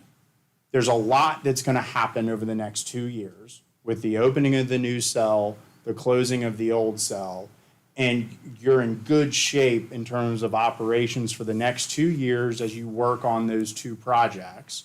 And then we'll have a much better picture at the end of that 2-year mark when we know how much it's going to cost to close that existing cell. The new cell is up and running, have a much better feel for what those costs actually were and are, and how that impacts your future closure post-closure liabilities to really refine this analysis going forward and help you all think about future decisions related to the solid waste fund. And I'll add just a couple of things. Obviously, you've never seen this before because we've never been this in-depth before on capital improvement plan for solid waste. So that's what we want to do, is we want to get you a really good baseline from this year going forward so we have something to work off of. It gives us a really solid plan through the next 10 to 15 to 30 years to figure out where we need to be, and we'll just build on this year after year. And obviously, everything changes in the CIP from year to year. This year is pretty much nailed down. Most of our expenses are grant expenditures this year. Next year you'll see some equipment. We've talked about our options for that. We have leasing options, we have purchase options, we have used options. So those dollar figures will change as we go through this year into next year. But really what I wanted you all to really see was we're getting a really solid plan laid out for you. It shows you the expenditures and the revenues to the best of our predictions, and then when we come to you and we start talking about tipping fees or availability fees and the volume that we're dealing with and how we process that, we've talked about other options that we plug some numbers in the budget this year to haul some stuff somewhere else. So hopefully what that does is that plays into consideration with these numbers on line 18 there on those closure, post-closures. You bump those a year down the road, you save a year somewhere, it helps those numbers. So the big picture is we're tying all that together into one format for y'all to understand so that when we come up here, we have a really good understanding of where the money's going and what we're doing with it. When you look at the next 10 years and what we're talking about here, but I'm a little void on the next 30 years. Well, is this duplication of this 10 years? No, you have two options, and Jamie will correct me if I'm wrong, and this is where I talk about my inverted triangles, but you have a 10-year cell that we will open this fall. Right. Our goal is to make it 10 years. We want to monitor our recycling efforts. I've said our goal this year was to promote recycling. The Carson Convenience Center will be a model for recycling. You saw there's some monies on one of those other slides there where the following years we want to do some refreshes to our existing convenience centers. Between that and the hauling and various other options, we want to get that out to 10 years. At that point, you will have to make a decision. Do we haul everything at that point, or do we create a new cell? The new cell, if you were to create the new cell, is parallel to the cell that's there now. Okay. So in addition to the airspace that you have for the cell that we construct, you multiply that by a factor of 3 or something, because the triangle gets bigger and you have more space to put stuff. You also divert those closure costs because that cell is not closed at that point from 10 years to 30 years. So it gives you even longer at the same rates or the rates that you establish to build up those post-closure funds. So at this point, this gives you the baseline stuff. Within 5 years, we need to evaluate where we're at on the current cell, the hauling situation, and our volumes. Start laying a plan down on what we're going to do at the 10-year mark or right before the 10-year mark. But this helps you get that data to understand that, Mr. Shields, and for us. Thank you. So Jackson County hauls all their waste out of the county. Has anyone ever been to them and said, compared the amount of waste that we have here versus the waste that they have in Jackson County and what their total cost is for hauling it out as a whole picture versus what we're doing? I mean, it seems like with all these millions and millions and millions, it's going to go on forever. And so the land we're destroying, the cost of opening the sale, the cost of closing the sale, the cost of monitoring the sale, and everything else. Can we not just go to Jackson County and say, we had 60 million tons of garbage in Macon County, they had 58, okay, what was your cost? I mean, it seems like it'd be a simple path moving forward. It could to some extent, however, your availability fees and your tipping fees subsidize each other on, even if you haul, you have to have a transfer station. You'd have to have a new transfer station in different locations. So you're going to have staffing for that, and you're going to have staffing for the Highland Center, and then you got to continue to staff the convenience center. So you can, however, you have to, that's part of this process, only the business model of it, to say what part of our expenses have to stay. No matter if we were to haul everything, we still have some infrastructure we got to maintain and put that all into a formula. And I think once we get this hammered out a little bit better and we know what our predictions are for the next 10 years, it'll help us really assess that question that you have to see how valid it is, to see if our numbers match and see if that's a feasible option for us. Now, I will tell you, I've learned a lot more about landfills than I probably ever thought I would want to know. Sales are not possible, or not popular. However, your next sale, if you were to do it 10 years down the road, the cost will go up, obviously, because everything's going to go up. However, if you calculate the amount of waste you put in there per yard, it will be less per yard than what we're doing now because of the amount of capacity that you have. So that's the other thing with this, is we need to put that all into the same financial equation and look at the 10-year mark and then look at the 30-year mark. And if it's not feasible, we'll know at that point what that's going to cost us, and we can make that decision. And I'll be honest with you, John, I don't have all the answers, and that's partially why we wanted to have this, is I didn't understand financials on it. I'll just be honest with you, when I first started. And I think doing this gets us a point to where you all can make an educated decision on what you want to do with that. I just look at it as the future growth of Macon County. I mean, school system's talking about an East Franklin school. We talk about a senior center. We talk about a new courthouse, new jail. I mean, and it seems like we're looking for land that we already own, and we're going to destroy it by garbage when it may cost us a little bit more money, but yet in the long run, it seems like it would be in the best interest of Macon County, because we're talking about 30 to 50 years and that landfill's done. I mean, Jamie can correct me if I'm wrong, but I think the space where the new cell would be, you can't build on that anyway because of the restrictions on what the landfill that's already there, not the cell we just did, but the one that we're getting ready to close. I I think there's restrictions on that. I think we've stretched the boundaries as much as we can. So unfortunately, I think the only thing you could have there is a solid waste office.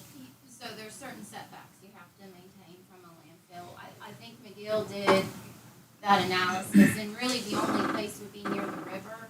But that infrastructure to get back to that location, I don't know what you could put there. I mean, solid waste seems like the ideal thing to put back there because we already have to go through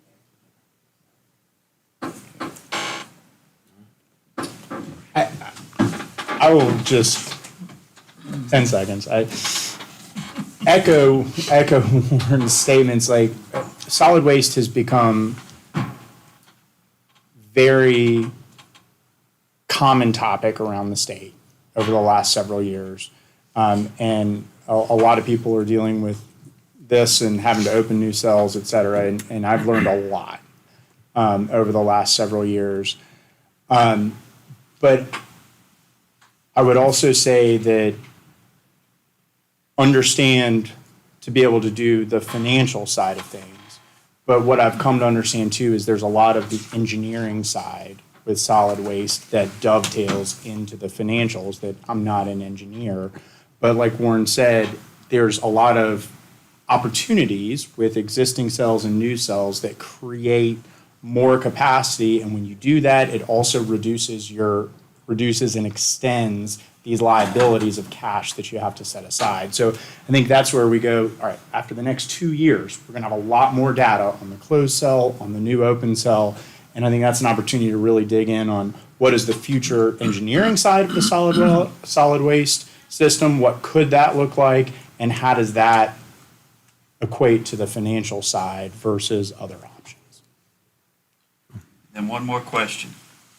The fire damaged building, did we receive an insurance settlement for that building? We did. There wasn't enough money to do the repairs on the building, so that's where we're gonna use the grant money to actually repair that and actually make it a little better, hopefully, in the process. We've been looking at the flows through that building to try and make it as convenient as possible.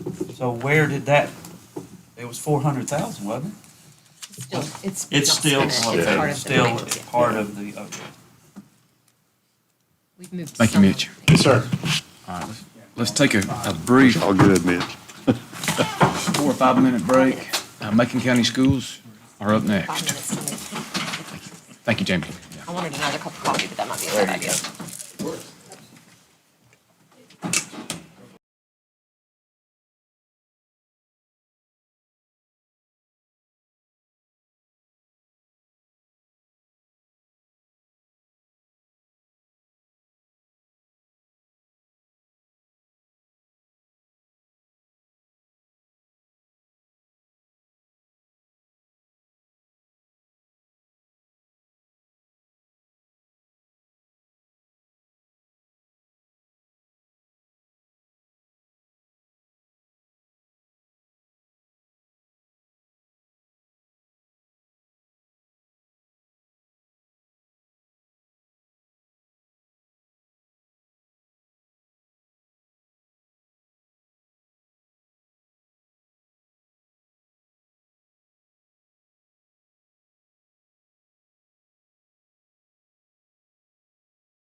back.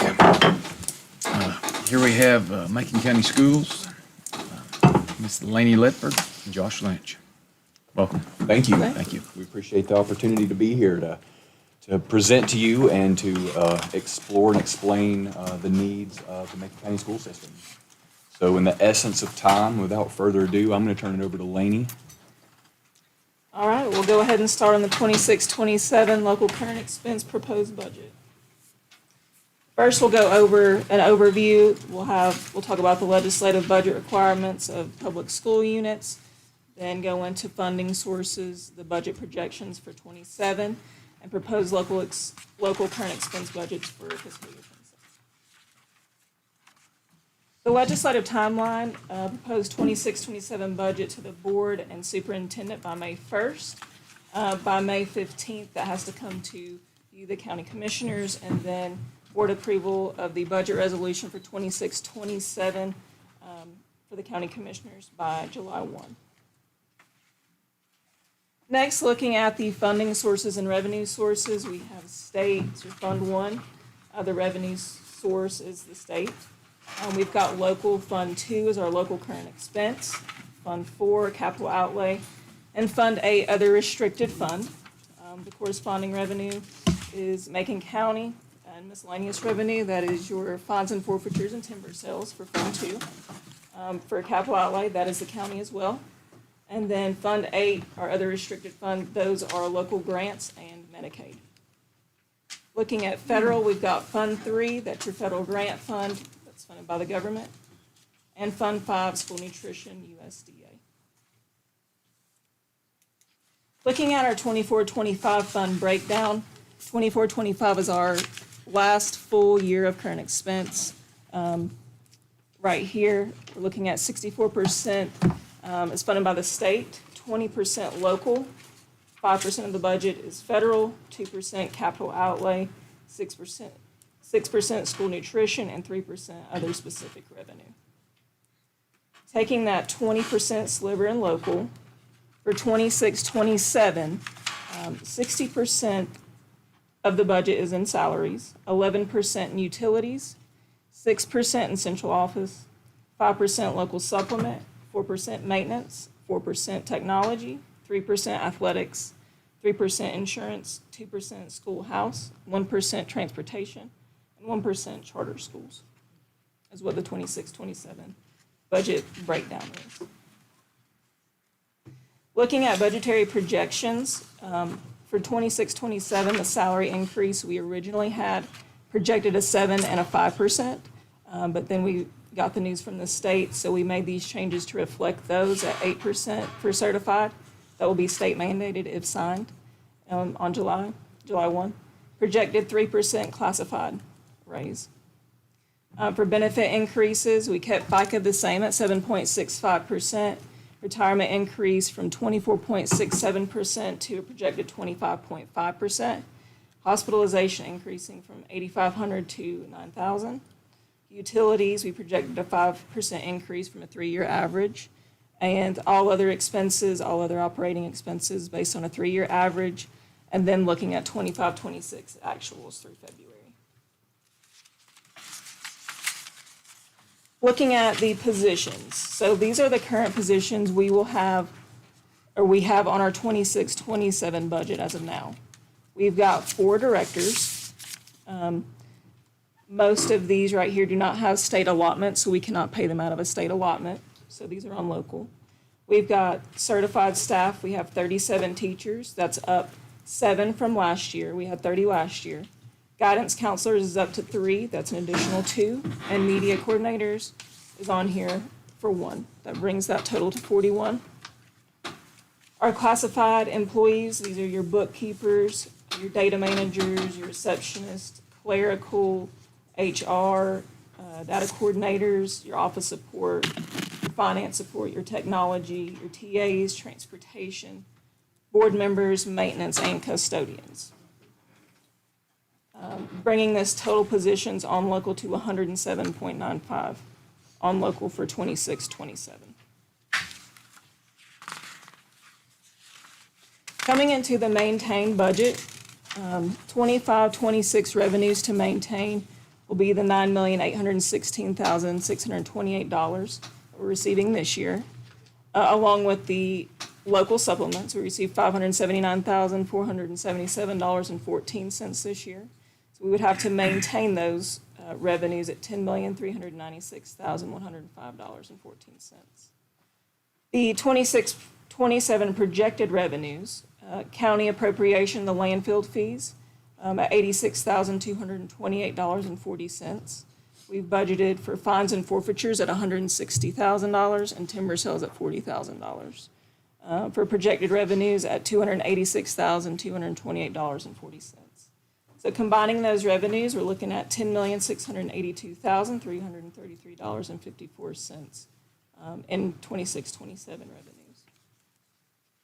Looking to the right, you can see our maintained. So we talked a little bit about some of these in the budgetary projections. So you've got the 8% certified raise, the 3% classified raise, the FICA retirement hospitalization increases, utility increases. We did our local supplement again. And then looking a little bit further at these positions down here. So we talked about the 7 classroom teachers in our positions area. The K-5 program enhancement teacher, central office administrator, guidance counselors, and media coordinators. These are not added positions. These are ones that would have to be moved from state to local because we lost positions from the state in 24-25 and 25-26, from 24-25 to 25-26. So that's why these are on here. They're not new positions. We are strictly just moving those to local because we lost some of those positions. We have Highlands Pre-K, the teacher and teacher assistant. We have MEC convert a part-time to full-time. These are new, both of these. Well, Highlands is new. We built the addition for the pre-K, and now we're asking to fund the teacher and the TA for that program. The MEC convert to part-time to full-time. One is on a contract now, so they do not receive benefits. So we would like to add those benefits to make that person full-time. And the other is a teacher that is a part-time teacher. We'd like to make that one full-time as well. We also received a decrease in state funding from 24-25 to 25-26 of $1.1 million. These hit areas like CTE, teacher assistants, assistant principal interns, children with disabilities, at-risk, literacy intervention, amongst others, totaling that 1.1. And then inflation from 24-25 actuals to 26-27. We've got anywhere from local transportation to insurance, school-based, maintenance. So those are some of the inflationary areas. So we're looking at a total maintain of $3,611,805.11 for our budget to maintain where we're currently at.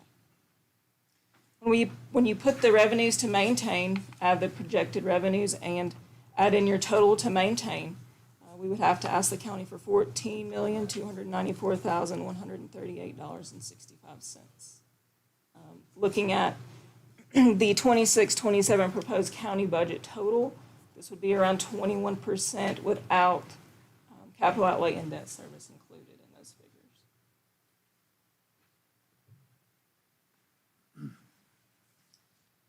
Now looking at top priorities, they're in no particular order, but the first 6 we have had on here since last year. They're your instructional coach. There would be 4 of those. An instructional coach would facilitate curriculum, professional development, and support both students and teachers instructionally. We have 2 full-time art and 2 full-time music teachers. This would give each elementary school a full-time art and a full-time music. We have the Macon Pulse internships. This would be to provide seniors with the opportunity to gain real-world experience. Instructional technology facilitator. This would support the effective and responsible use of instructional technology, including AI, to enhance teaching practices and improve student academic performance. And lastly, we have school nutrition, Franklin High School and Highlands. These schools typically do not qualify for the CEP program, so this would be to help fund those meals. These are additional this year. We have an EC teacher at FHS. EC numbers are rising from 26 for enrollment to 26, 27. Then in recent years, 3 teachers currently carry caseloads of 40 students each. So this would help the caseload ratios to be reduced. We have a mental health professional on here for the middle school. Looking at that ratio of 250 to 1 that ratio is intended to ensure effective, comprehensive counseling services through grades 6 through 8. Self-contained exceptional children teacher, there would be 3 of those. These are needed to help keep up with the growing number of EC students. And then along with that are your EC personal care assistants that support your students with significant needs by helping with daily care, safety, and access to learning.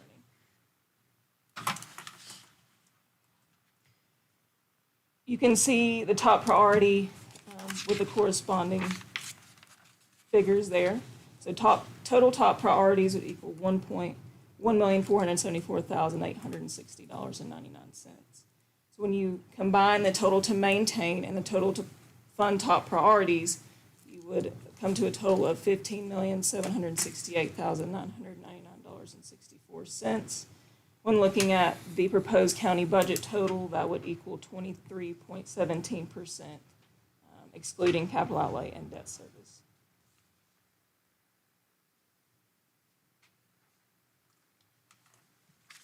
This is just kind of showing a breakdown, the total to maintain top priorities, that total. Adding those revenues in, you can see the 14 million and the 15 million for maintain and the top priorities, and then you can see the percentage breakdown of the county budget there as well. The 21.01% for maintain, and the maintain and top priorities of 23.17%.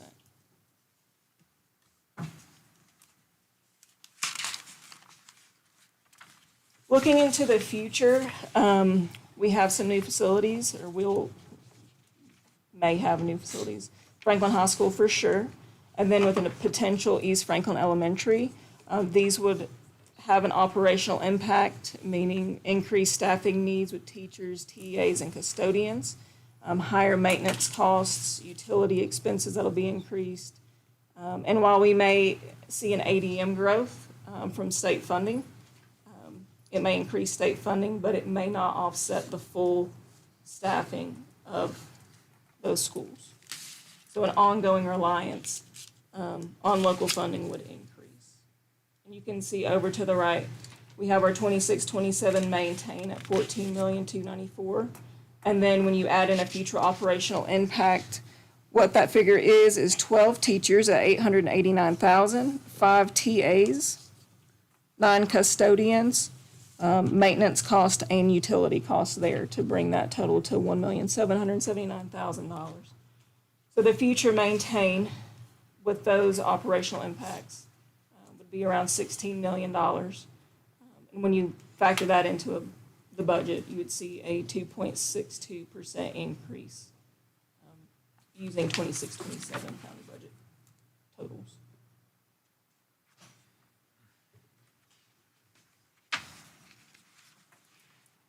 Moving on to 26-27 capital outlay. You can see our capital outlay list over here to the left. This list was originally $4 million, but our board has trimmed that down to reflect the $1.2 million here. We usually receive $550,000 in capital outlay for brick and mortar, and then for technology, $600,000, bringing that total to $1,150,000 in capital outlay funds. With this list, we are asking for an additional $472,584 in the brick and mortar, and an additional $200,000 in technology to go through that would be our IT and laptops for 6 schools. So you'll look and you'll see the county asked revenues to maintain with the total capital outlay additions in brick and mortar and the technology would be $1,822,584.18. The capital outlay to the left does not include the capital outlay refresh that we already received for technology.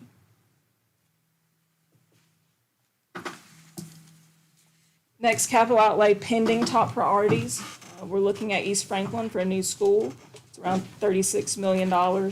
We have a Part 1 assessment of the existing school. This was originally $96,000. We decreased that to $75,600. And East Franklin Part 2 feasibility study for a new school. This would be on a new site. That would be $37,500. You have Cartuga J Elementary, a 6-classroom addition for $5 million.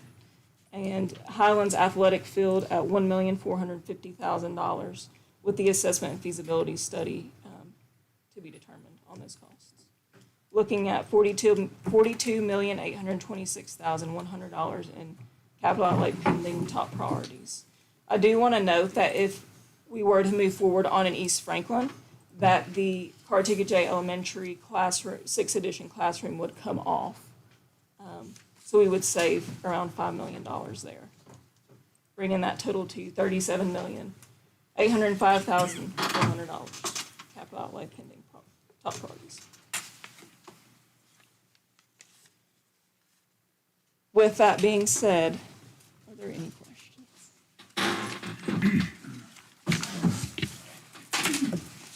How much time do we have?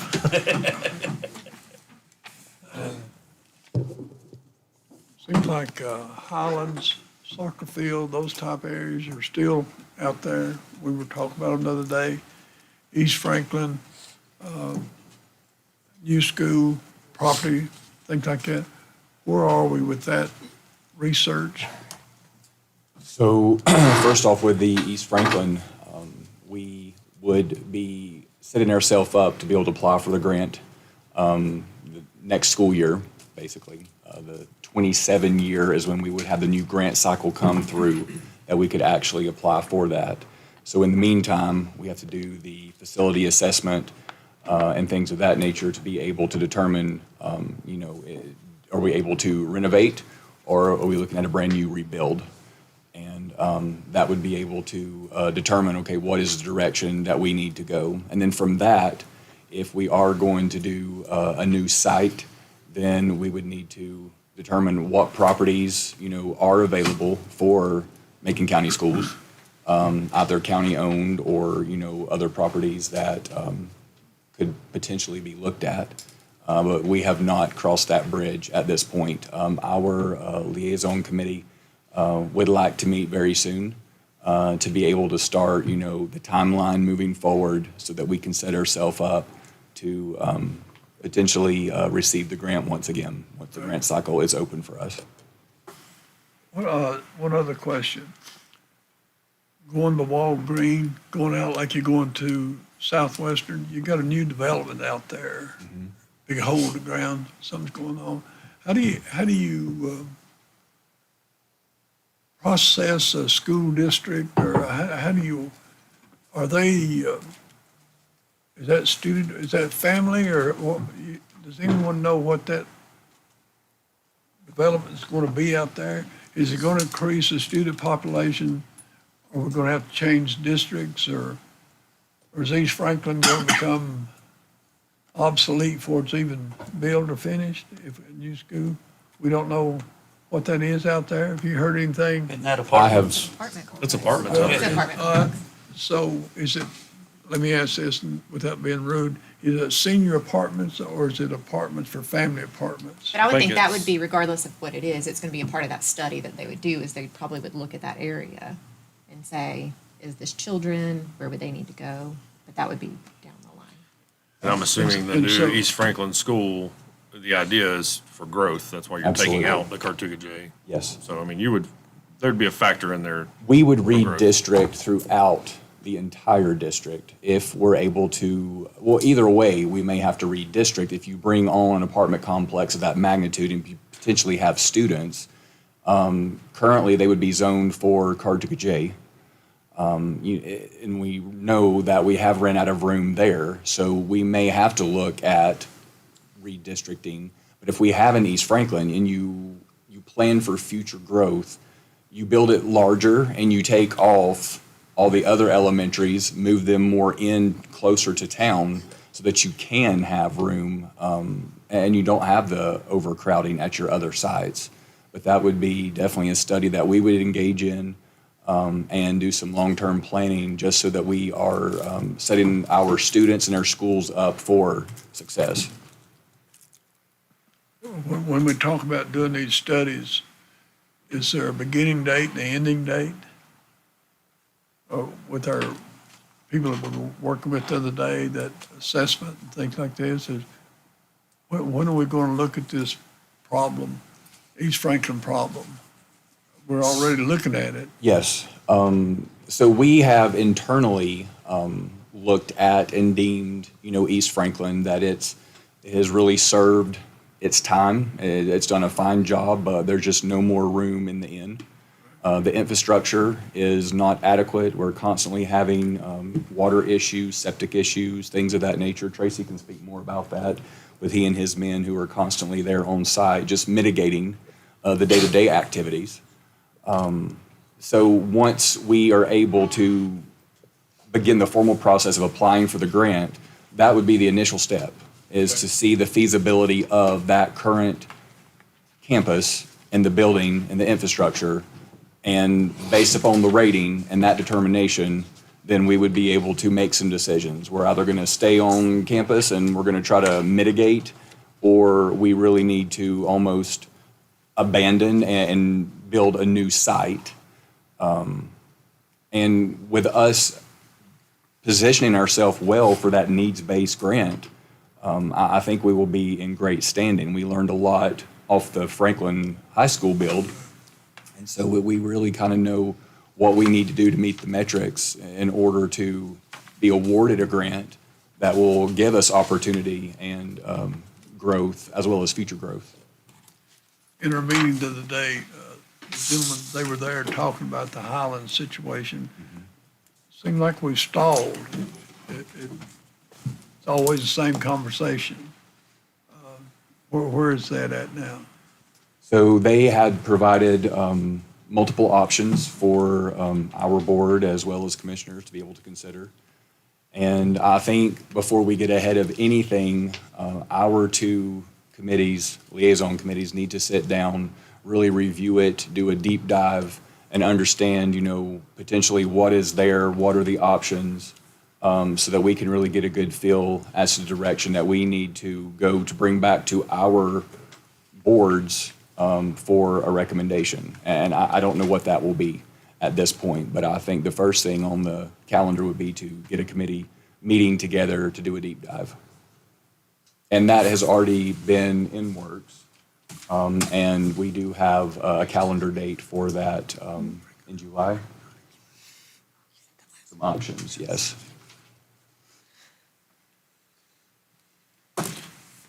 See, now, talk to me a little bit about, I'm going to call it Union Academy. Where are we with that? What's that going to be, or? So next year will be the year that they are planning, for their move, their transition to Franklin High School. And once we are able to remove students and teachers from that site, it truly at this point has not been determined what we're going to do with that site. We definitely have options that could really, I think, help out the larger community for certain things that are needed countywide, but no decision has really been made at that point. Right now, our main goal is to make certain that we can have a really good transition of Bartram, which will be transitioning its name, the Peak, to FHS. And both principals have already started having those conversations and will continue to do so that transition is successful. The other day in our meeting, it was interesting that another group had shown up wanting a piece of that. Refresh my memory on that. They want to have the school. Yes, the Boys and Girls Club has proposed some options to utilize the space for an after-school facility. which would allow us to have the ability to utilize that during the day for training purposes or whatever we need to as a school system. So that's definitely an option that we need to consider as a board, but nothing definitive has been made yet in that regard.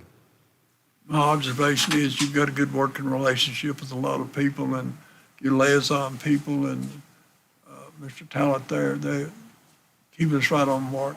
Absolutely. Well, you're Appreciate surrounded what by you some do. great folks. Lena, what you do too, you keep us in the budget.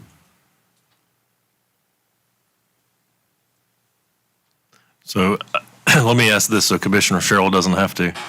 What's your fund balance? It is, ending 24-25 was $2,851,873. We appropriated $1,521,721 in our 25-26 budget. So we're projecting to end the year with $1,330,152.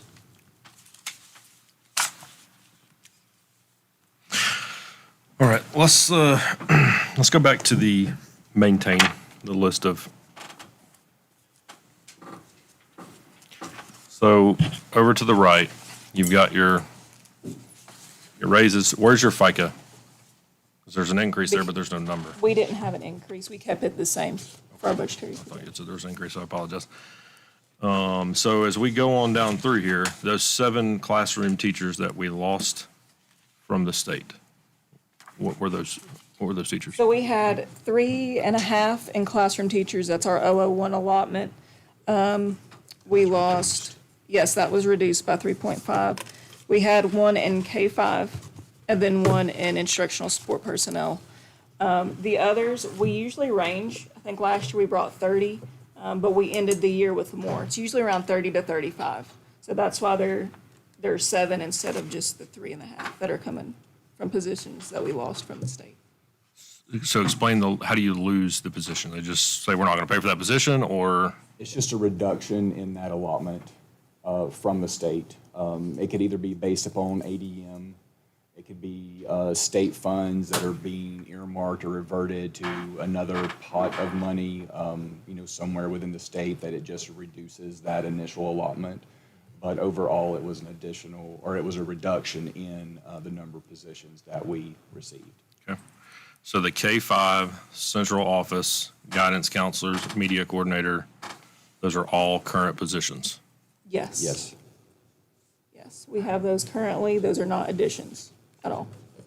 They're just being moved from a state allotment over to local. Because there's nowhere else to pay for them.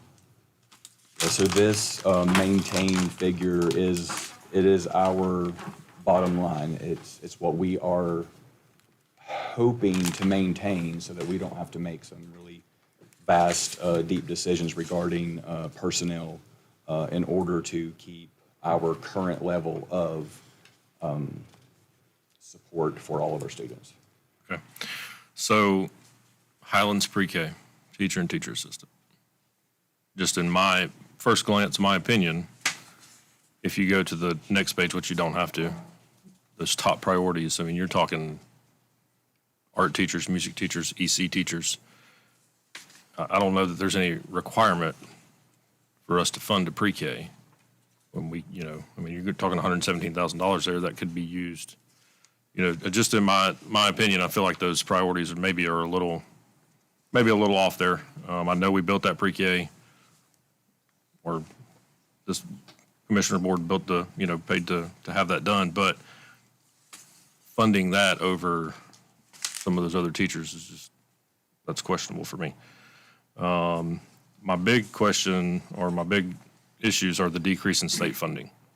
So we went through this and we broke this down yesterday. There's a lot, the majority of that is grant money, right? That's not technically a decrease in funding. We knew that money was going to run out because it's grants. Right. So what happens with grant? Whenever we receive a grant, yes, it is additional money and revenue that we are able to utilize. So whenever we have grant money, we're then able to take more individuals off of our allotment, put them on a grant, and it stretches that out for us. So it benefits us. We're able to utilize the grants more. We don't have the restrictions in terms of a grant like we do like in 001, which would be a certified teacher within like a grade level span. So it gives us more latitude to be able to take individuals off of local and put on like a grant. And that's what we always try to do, is preserve as much local dollars as we possibly can. But in that, you're using grant money to fund recurring positions. Yes, but if we did not have that grant money, which I think it is for us as a system, we always need to be looking out for grants so that we can stretch our dollars and provide our services as much as possible. If we didn't have that grant funding, we would of course been coming here sooner asking for more without those grant dollars. And we will continue to write grants. I think that's just being fiscally responsible. But like you say, you are right. Grants are not always, they're not always reliable, and you can't just always depend upon them. But when we have availability and we have the ability to apply for grants, we're definitely going to, because bottom line, it will save and preserve the local dollar. And then your inflation number, how do you come up with that inflation number? We looked at a 3-year average and then where we currently are in 25, 26 through February, and then just kind of budget those. What is that inflation on? That's on everything operational. I mean, that's your local transportation, that's your transportation salaries, your director. Gas or diesel. Gas, diesel, tires, license, transportation of pupils, that's your bus driver overtime, your insurance, your board, legal expenses, audit expense, computer software. I mean, it's really every line, going line by line for operational. You must have read my notes over here, there, Commissioner. So, based on some lines that Commissioner Breeden, these positions, and you said it was grant money that paid for these positions, the grant money's gone, so now you need local dollars to provide the funds for these. How does the state determine whether these positions are needed or not needed? I mean, if they're not providing funds, it seems to me like the state DPI is saying, you're overstaffed.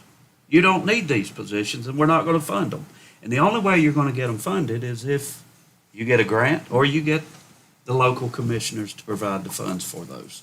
So my question on those is, do we have positions that the state don't recognize that we really, really, really don't have to have or need, but the school system wants them in place? So these are your classroom teachers, they're instructional support individuals.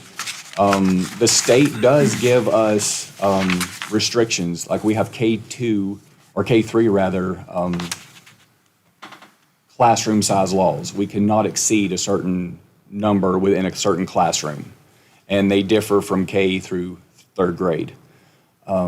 So in that regard, they do require us, and we have to audit that, and we have to send in numbers that we are maintaining that classroom size law, but we don't necessarily get the funding for that. So what we normally have to do is beyond 3rd grade, our 4th grade numbers, our 5th grade numbers, 6th grade numbers, they are much larger because we have to take some of those teachers to fill in the void at the K4 level. It's a requirement. We have to be within the letter of the law, but we don't necessarily receive the funding to fully fund that. So that has to come down to a local decision. How are we going to make that work? How are we going to close the gap? And so we basically have to rob Peter to pay Paul in that regard. Okay, because I've sent some information to the state because I want clarification on this. I mean, North Carolina State Constitution was clear. Mm-hmm. Schools are state funded. Yes. And now the breakdown is 70, 20, 10, according to what the state looks at. 70% state funded, 20% local dollars, 10% federal dollars. So I want clarification from them as to how they can mandate all these things that are required and necessary for your operations of everyday school system of teachers, classroom sizes and everything, and how you can decide that you have funded everything that you need to fund for this school system, Macon County school system, to operate Sure. effectively and efficiently to educate our children. Okay, Absolutely. so that's in. And John, we're on the same page with that because like you said, it is the state's obligation to fully fund. And if Yes. they would just be fully funded, we wouldn't have to come to you all. Right. That's where the breakdown is. So, since where was the Highlands Pre-K? Laney, you and I talked about this. Before the school classrooms in Highlands was finalized and everything, I went to Miss Keener, and we sat down, and I don't have a problem with pre-K. I understand that both sides of the coin on this, the need and what the school system says, educating the children. However, you have a public dollar pay, which qualifies for state funding, and then you have private pay. And so the private pay was supposed to have been set up to where there were no public dollars going into the pre-K in Macon County. Because what got my attention, you guys were that one year you were $160,000, $170,000 in the hole. We didn't have pre-K in Highlands, it was in here, and you were in the hole. Well, what do we do to change that? It is to me, that is absolutely critical that pre-K is self-supporting. No public dollars going into it. State don't recognize it, so we're not required to have it. So then that needs to take place, in my opinion, as if it costs another $117,000, then where are you going to come up with that money? Private pay. I mean, my son paid $1,200 a month for his child to go to daycare service. There was no help for him. So I understand the expense to the working families and the benefit from the community for those parents to go to work. But I don't think it's something that public dollars should be funding. Going back to the percentages that you presented here to maintain 21.01, this percentage excludes capital outlay and debt service. What is the percentage when we add that in? I think capital outlay was 2% more, and then debt service may have been another 2%.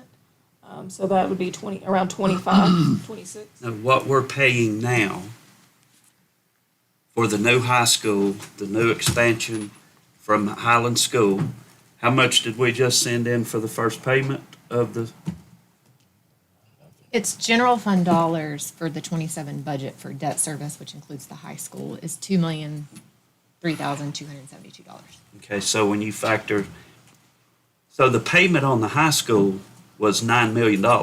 Is that not correct? But you have Article 21 sales tax that helps offset that. So there is Well, but that, I'm just saying, But- out of general fund dollars, it's $2 yeah, million. yeah, okay.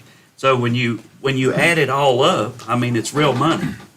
If you've got $140 million for a high school and $12 million for Highlands, that's $152 million financed for 20 years. And well, minus the grant. So you got to factor that in, do you not? I mean, it's still in our budget. Yes, it's a $9 million payment annually, Right. but it is not shown in your general fund balance where we are appropriating fund balance from and that kind of thing.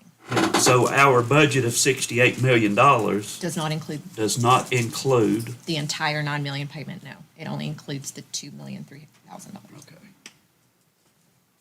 All right, so when you factor that in, that puts us back to what percentage? I think around 25, 26%. If you add in the capital outlay and the debt service. All right, my last question.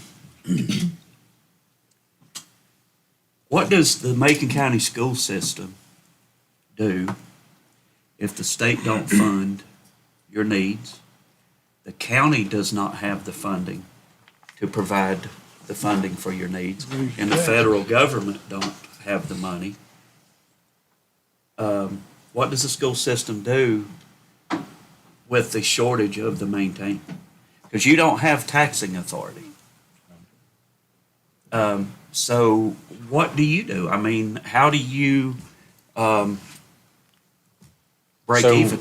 unfortunately, we would have to sit down and make some really hard decisions as a board to determine, okay, our last thing we want to do is send people home. So you look at programs, you look at areas such as technology. There are other entities that we would have to pull from, which is going to really hurt the schools. The services they're currently receiving, they just would not be able to receive at that level. So ultimately, yes, it hurts the schools, but it trickles down to the students, which is why we are here. It's who we serve. But ultimately, we do not want to send anyone home if we can help it. So we would start there and determine, did we make the threshold? And if not, then we would have to go through and prioritize, are there any way through attrition or anything of that nature to cut even more, to cut deeper for sustainability, which is unfortunate because it would directly affect and impact the classroom, and it would ultimately hurt the students. But yes, we would have to have those conversations. Okay, thank you. I think one other question. Pro-education, we want the best for our students. I think your taxpayer wants the best for your students because it, in turn, comes back to benefit them. You can be a senior citizen, but you're dependent on that education of that child coming through Franklin High School, through CTE or whatever it may be, to be your nurse one of these days. So it's a cycle of benefit to the taxpayer. Then when I look here to see that our exceptional children being in a tight spot, exceptional children teacher at Franklin High School, your mental health professional, Macon Middle School, your self-contained exceptional children teacher, got 3. Exceptional children personal care assistants is 4. Legally, can you cut into that situation or they come out on top? Because we have to serve those through the IDEA. So that's a piece there that could not be dickered with our exceptional children.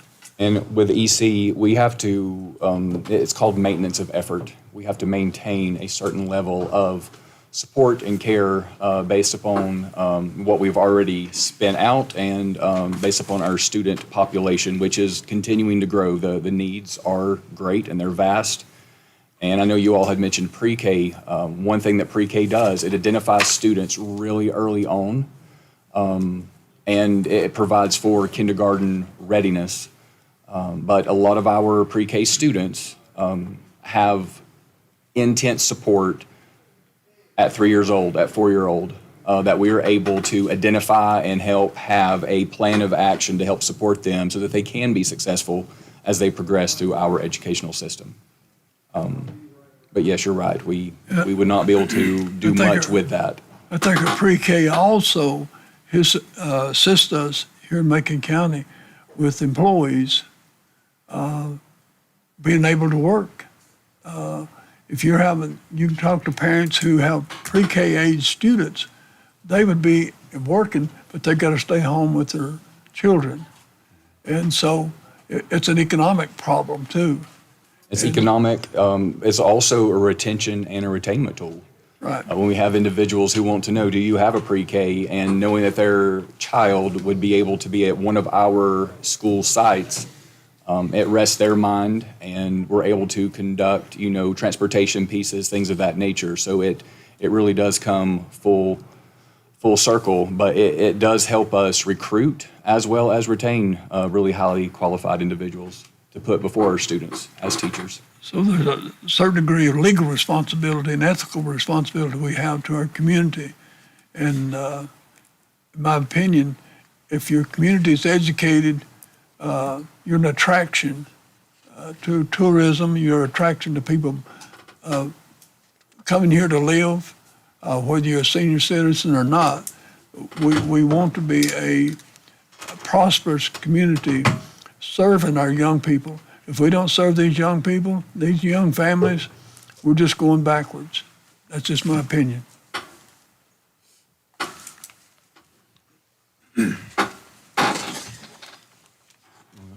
Well, I feel like I have a lot of thoughts right now. And it's kind of hard to really sit here and pick on this. You hear all the complaining about bus drivers and their pay. Last year we got hit for the school lunches. To piggyback on what Commissioner Breeden alluded to, I deep down feel like this exceptional teachers and the assistants, that should be a number one priority in even superseding pre-K. I don't know if that were an option.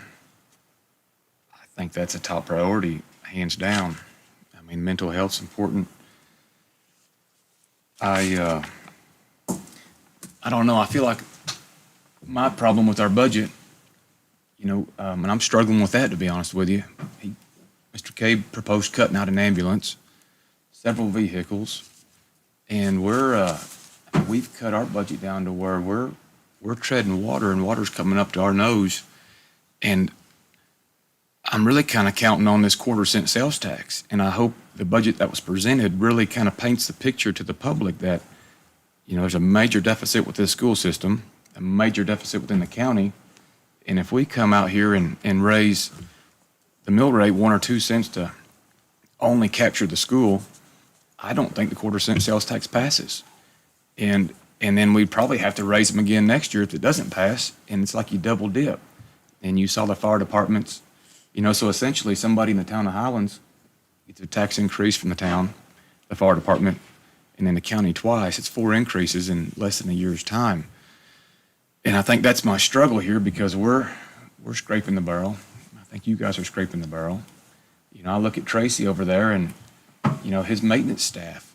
I watched them yesterday, and on a day like today, they're potentially cleaning out a clogged sewer at a school.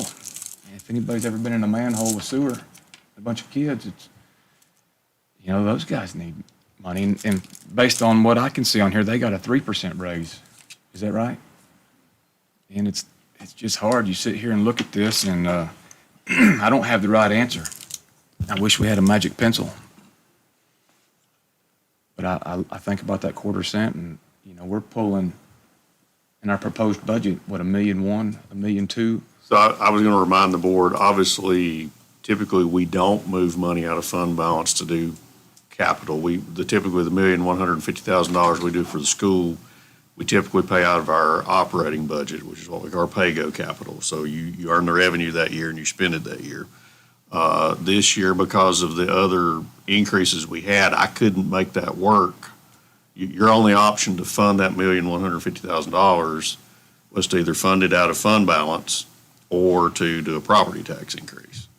I'm not terribly concerned, and obviously Mitch is still here, and we'll have this conversation maybe a little bit later, but it doesn't bother me much to appropriate that money this year out of fund balance, knowing that hopefully a lot of governments do it. Your revenues will hopefully increase a little bit next year. We'll have funds roll back in at the end of the year.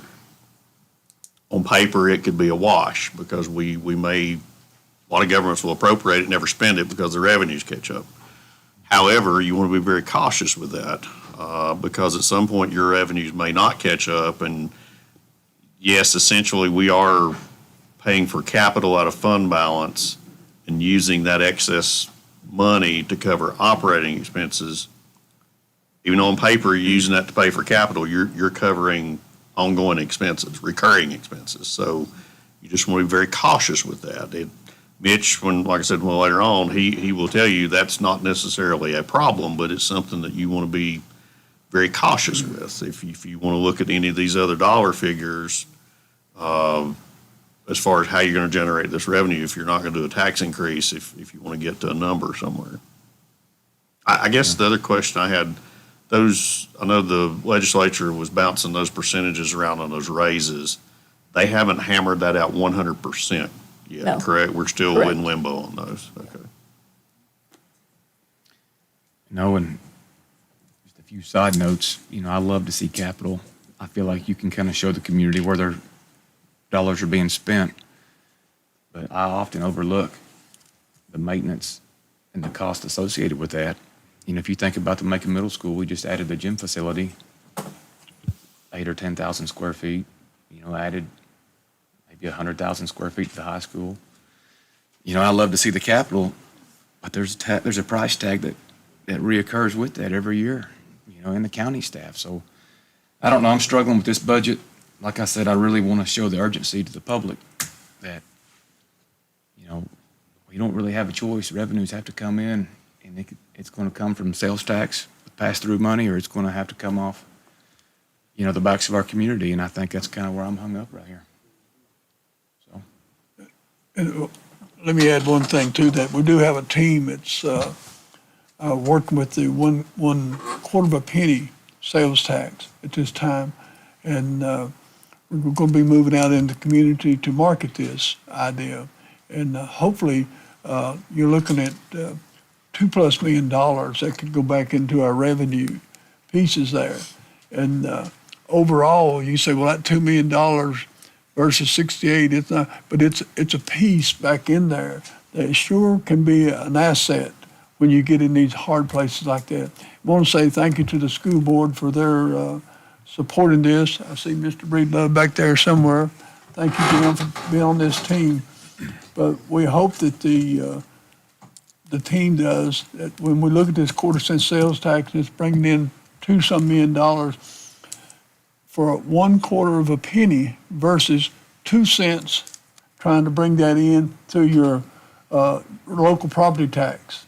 And we're in that wishy-washy place right now, which ones we do.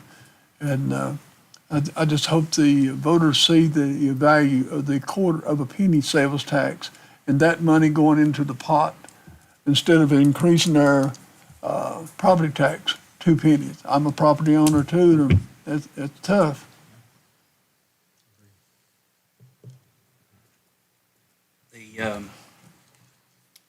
The money that's in there for the $200,000 for school lunches again. Is that for every student in Highland School and Franklin High School? That's all inclusive? Okay. So you were talking about not taking local dollars and letting the state pay it. Well, the program in the federal government that provides free and reduced lunches to these students, we sort of went back to what we were talking about a minute ago. If you fill out the application, this process started in 1946 or something like that in the federal government, and if your family qualifies for free lunch, then the federal government's going to send that money into the school system. If your child or your family qualifies for reduced lunch, then the federal government's going to offset that cost. If you don't qualify, you got to pay the piper. I mean, that's what we all have to do. So I'm looking at it at $200,000. By all means, the kids should be fed. And I've been listening to this across the nation about this. And they said, if you're incarcerated, you get 3 meals a day. Free. Well, if you want to call it free. But our kids, I mean, if our children don't go to school, what happens? The officer goes to the family and somebody's in trouble. So realistically, the children are incarcerated because they have to go to school. They don't go to school. So it's a double-edged sword there, because if the inmates are fed 3 meals a day, then the children should be fed 2 meals a day. So I'm torn with that, but at the same time, there is a program in the federal government that takes care of these children. So I think that money could be used at a different place on this budget. Because I know we all got beat up that we were against feeding the children. We weren't against feeding the children. It's just, there are processes for all of this. One last comment. My kids brought home, my little girls, their yearbook, and I guess they're in kindergarten, but when I was in kindergarten, I was number 27, with my last name being Y. They're number 14, the last one is, and I just happened to flip through, and a lot of the classes have 12 to 16 kids. Is that still part of the unfunded mandate that came into place a couple of years ago? But I did notice that they didn't have a teacher assistant on the photo. Right. So you had one teacher per, just say, 15 students. Yeah, we don't have teacher assistants primarily outside of kindergarten. You may have one that's a floater that serves like all the grade levels. It does a clerical or maybe a small group. But yes, with the K-3 funded class size, we have to keep within certain numbers, and we can't go over. It's K-3. It's K-3, yeah. I got one more comment. It slipped my mind just a minute ago. So we've sat here for hours this morning talking about the different government agencies needing more money. Inflation's killing them. The costs are rising. So is it on every household in Macon County. You're talking about we have to decide whether we send someone home or we cut this or we cut that. Well, our family's sitting out here, it's on a fixed income, are sitting there saying, do I buy a tank of gas or do I buy my medicine this week? So and just like we said, we're all in this boat together. When this ship sinks, we're all going down together. But by all means, if our families are out here struggling to buy medicine or buy a tank of fuel, making hard decisions, then it's up to us to really buckle down and make the hard decisions as well. Can I offer one piece of good news, like this piece of the good news? I'm not sure how much notification you get. Warren and I were going to talk about it. I just think it's appropriate. The Secure Rural Schools program from the Forest Service is to replace timber sales that they've lost the past few years. So we have gotten 2 payments. Okay, good. We got one in February. You'll get the check this week. One in February and one in April. I was able to track down reports. Do y'all get notification of that at all? No, So it's taken some time, but anyways, so we usually budget, it's pass-through money, so it doesn't help you, much, but on our end, we do 60,000. Y'all have 40,000, we're comfortable with going up to 140,000. It's extended through 26, but we'll get that payment in 27, fiscal year 27. So on your end, you can change your timber sales number to 140. Okay. Perfect. And on our end, it'll just be pass-through revenue, but we did Good get deal. 2 That is- payments. So it's open back up. So Okay. you will get the 24 payment and the 25 payment this week. Okay. Okay, thank you. I do have one more question. So on the raises for certified and non-certified, whenever they hammer that out, is there a requirement that we have to do that for the or for the local? Yes. Okay. It is. All right. Well, Guys, Lynch, thank you all. We do appreciate it. board, thank you guys Thank for you. showing up. Yes, Thanks for what you do. same here. Get your water. Don't let the kids go hungry. We won't. We got them. Don't let them go hungry. We can do without. We're old enough to do without. Antoine. What's 9 times 9? Thank you. Appreciate it.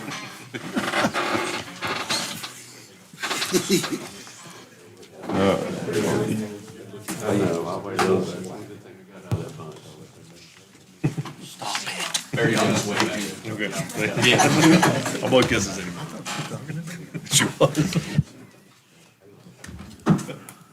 All right, Southwestern Community College. Dr. Thomas, Good afternoon. welcome. Thank you for this opportunity just to have a conversation, just as you had with the school district. I just want to take an opportunity to kind of share our thoughts on where we're at as a community college and the support that we have from y'all. I want to thank you for that support. Just a real quick update on the burn building tower that has been on our 11-year itch or more is we broke ground on the kind of the utilities and getting the platform in, and so that building should be kind of on schedule. We've kept up with Warren and Joe, and hopefully it'll be here maybe September, October, installed and up and maybe operational by December is kind of what our time frame is on that. So just a little bit of hopefully positive news, but it's been a long time in the process for us all. But I do appreciate because y'all did do some additional funding to help us get that over the finish line. So appreciate that very much. So is someone driving or is there or do I have to do this? No. I can walk around? I don't, you know me too well, Curtis. Just give you a little bit of quick, about our presentation day. We're just going to talk about the budget request. We're going to talk a little bit about some impact that the SCC has as a role and return on investment here in Macon County, and then also the approved budget reflects what our operating. I like to come in from the standpoint of sustaining. I also want to come in with the standpoint that I'm going to ask you for what we believe our needs are. We look at our projections of what we spent, where we're at, what the future holds. You talked about inflation. You talked about the cost. This conversation is not going to be probably a whole lot different than what I listened to with the school system with some of the costs from that standpoint. Strategic plan is directly linked to the Macon County budget and to the college. We talk about student success, which is access, retention, the completion. We've got the early college out at our location there by the library with the Grove Center, which is about 125 students plus or minus. That is a free education for 2 years of college for those students if they complete through their 5th year. So whatever that number of students that is out at the early college, then they matriculate over and take college courses through SCC. So they have the opportunity to finish an associate's degree with SCC. Some of them finish prior to graduating high school or before graduating to high school, and then others take the 5th year and finish on. And then others will transfer out or matriculate over to SCC. So that's a great opportunity. We have a great relationship with the public schools, so we do Career and College Promise. Mr. Shields had mentioned CTE, so we've got a great relationship with CTE in the nursing aspect of it. I'm glad you brought that up from a standpoint of that program going from a high school to the community college. If you go to Angel Medical Center to speak with Clint, these are his numbers, not ours, but anyway, like 98% of their nursing faculty, nursing people that he has there, 98% of them come through SCC. So just the economic impact of what we do and what we provide as far as that opportunity taken from the public school through our system, and then providing the taxes that hopefully will help you as commissioners to be able to share that wealth amongst all the needs that you have. So I appreciate y'all taking that project on because I know there's a lot there for y'all to consider. The impact, from the college, and I'm talking about our service area. Now, our service area is Macon, Jackson, and Swain, so it's a 3-county service area plus the Qualla boundary, right? So we look at these are individual head counts, a little over 1,100 workforce students that were served, right at 2,000 curriculum students. We have a small business center that works. Marnie Harris works really well and really close with the Chamber of Commerce and the small businesses throughout our region. And so there's that. And then the public safety and training, and are familiar with Curtis on the first responders. So stewardship, you looked at a little over 10,000 public safety trainees. You looked at small business clients that came in for counseling, help to expand their business or to start a business. Healthcare is a big part of who we are as a institution. As a matter of fact, the health science building, we opened up in the fall of '21, not counting the graduates that graduated 2 weeks ago. There's been 695 students graduating in a healthcare field in the last 4.5 years. We have 17 health science programs, soon to be 18, with the addition, hopefully, of the dental hygiene program. Now, our data also shows that 89 to 90% of our students reside or stay within our service area, but that's our 3-county service area, correct? So if you take 90% of 695, just roughly in your mind, it's about 620 students, plus or minus. And you look at that from a good jobs perspective with the nursing that can make, and there's a whole range, because you got CNAs, you got LPNs, and then you've got the ADNs. So, but if you take just an average of a $50,000 a year average over all those health science programs, add benefits of about another third of 15,000, and you take 65,000 as a impact on the economy. Take that times 620, and you can run that number, and it's about $40,300,000 that is impacted within our 3-county service area. So, I mean, just kind of give you a perspective of what SCC does and the impact it has within our service area for the training that we provide. And that's just the healthcare. That's not the career technology and the other areas that we have, and even say for public safety and training from that standpoint. So just to give you all that information, just who we are and what we do. And then we get down to the request, and finally it's, we're looking at $652,000 in reoccurring, which is really the operational support. That's keeping the utilities, the lights, everything else, insurance on. And then we have a $1.4 million capital request in there. But again, that part of that, the largest part of that, has been the reoccurring over the last 4, 5, 6 years of paving the driver training range, which we, about a year ago, had talked about as far as the CDL program. But if you take that out of it, depending, how we work it as a partnership, then the request comes down to about, 600,000-ish plus or minus on that on that area. Again, just the area, this is what our square mileage looks like. We provide services for a little over 9,000 students. That's workforce and curriculum. See what our residents are, and we have 40-plus programs. So kind of covered this slide already. This is what our current operational funds were, $510,000. That's between the Grove Center and Public Safety and Training. And we were given $126,000, or allocated $126,000 for capital last year. Capital has always been a concern for us because that's part of the, got back to the question of what the requirements are, state mandates and things of that nature under 115D-32. We cover that, and I think I've mentioned that to you last year, that those are the responsibilities of local county government to keep the facilities up and running. So that's everything from maintenance and vehicles and positions for housekeeping and maintenance, et cetera, all the way down to insurance and renovations and repairs of those facilities. So that just gives you another quick guidance on that. This next slide just really shows you where we've been, 22, 23, all the way up to last year, 25, 26, and then what we had currently had been asking for.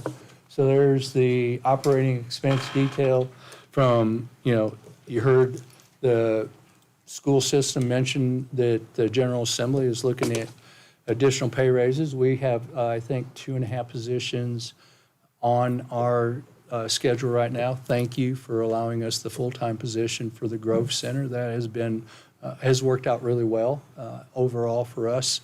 And I hope for you also, but we have that position. I think we have 1.5 positions, Curtis, out at the public safety. So that's a small part of it, but that is part of it. We are adding, because of the new burn tower coming in that will be coming on in that November, December range.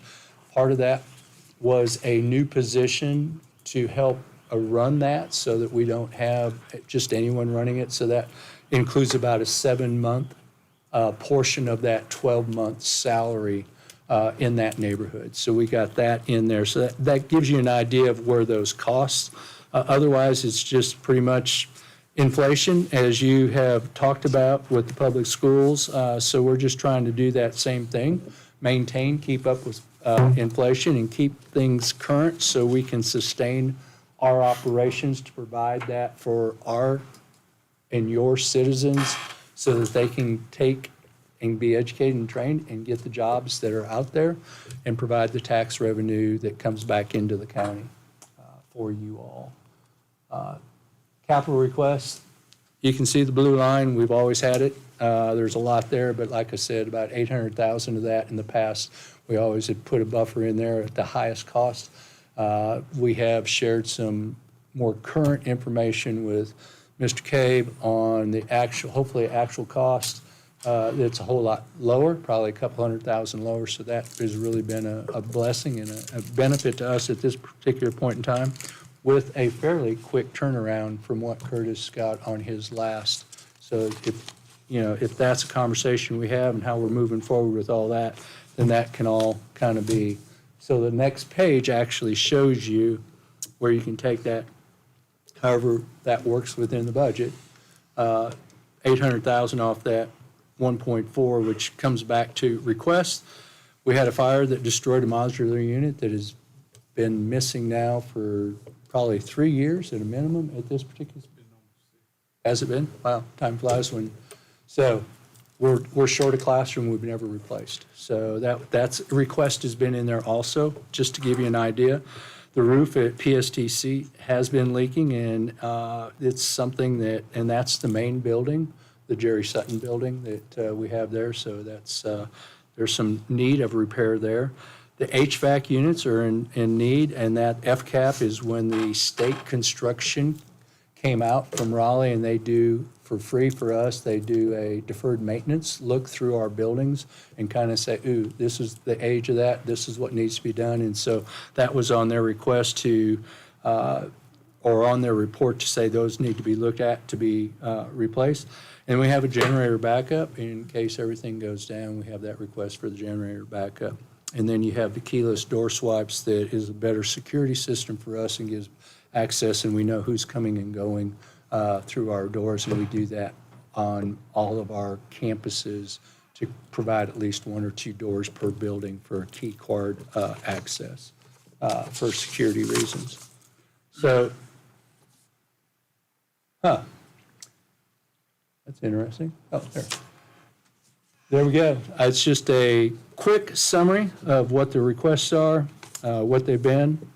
But then just kind of talk about the economic growth, what we do as a college to provide that opportunity for our citizens, your citizens, to maintain an opportunity to lead a sustainable life with job security and job placement. So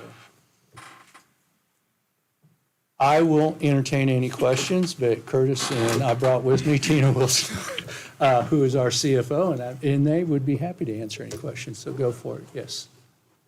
Only question I have, who determines what the tuition rates are? State. The state. So you're bound by the state of North Carolina, so you have no control over. I cannot personally run amok as an individual community college and say my tuition, I gotta raise my tuition by $10 a credit hour or whatever. That is set by state, and we follow that. So every community college in the state of North Carolina has the same $76 per credit hour right now. Yeah. Thank you.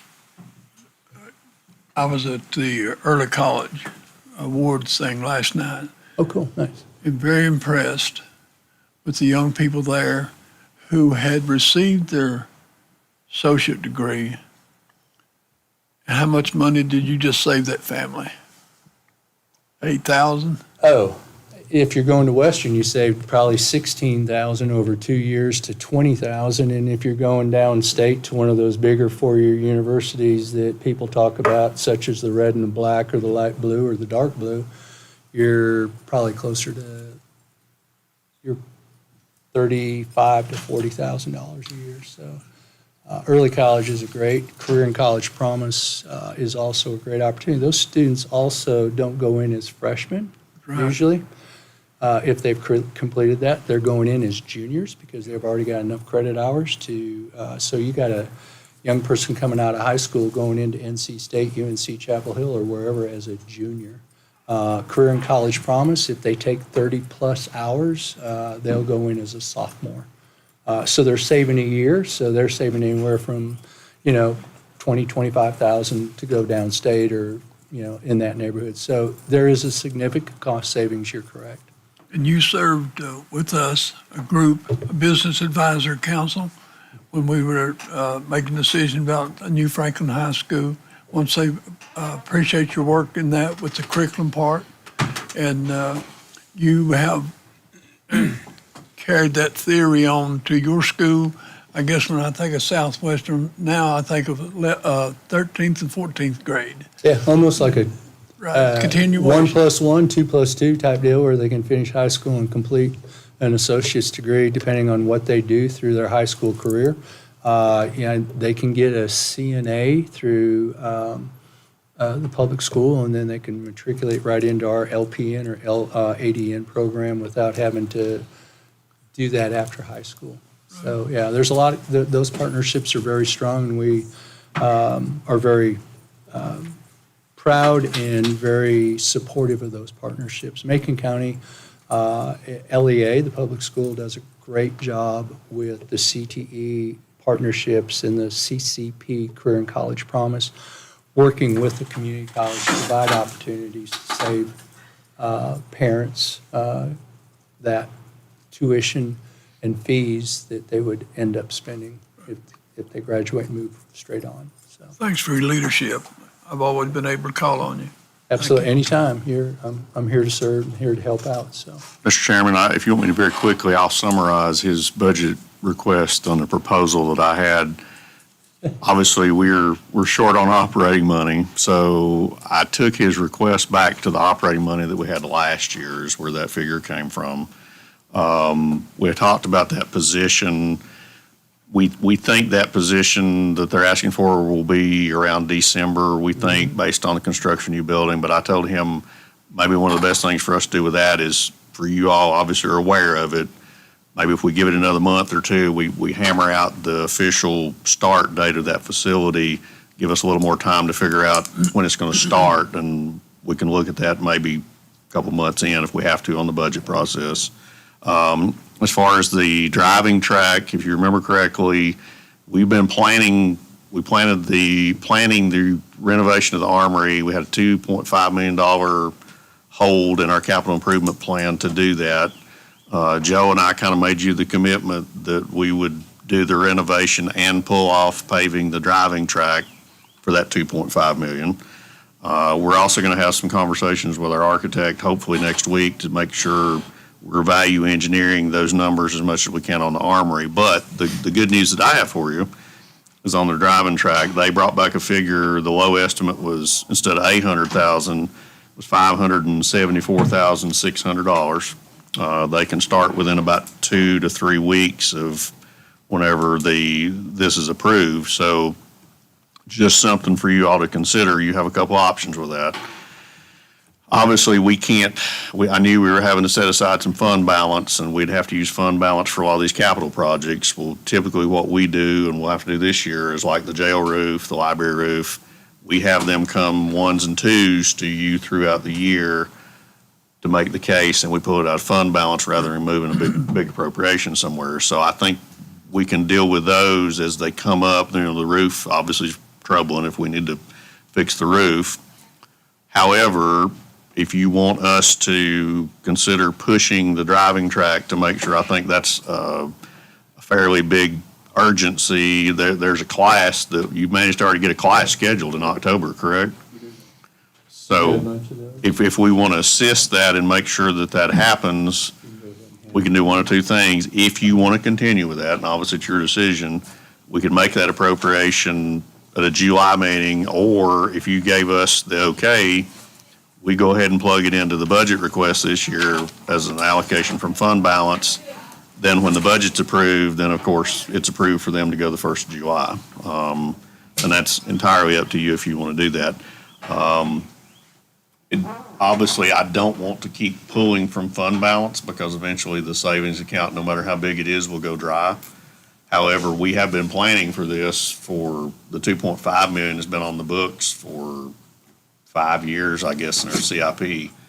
So, and that's part of the, when you heard Mitch talk about the $20 million that we've kind of essentially earmarked for past and current and future things that we already know we're going to deal with, it's part of that $20 million. So not to say that it's easy to spend that money, but when we have further discussions on this, if you want to decide if you want to expedite that or not, we can certainly make that happen. Where would one find the specs on this repaving? Curtis has the. I have the bids that we sent out. Specs as far as to what degree? I mean, what's actually out there bidded, and also, are they gonna be core, compaction tested?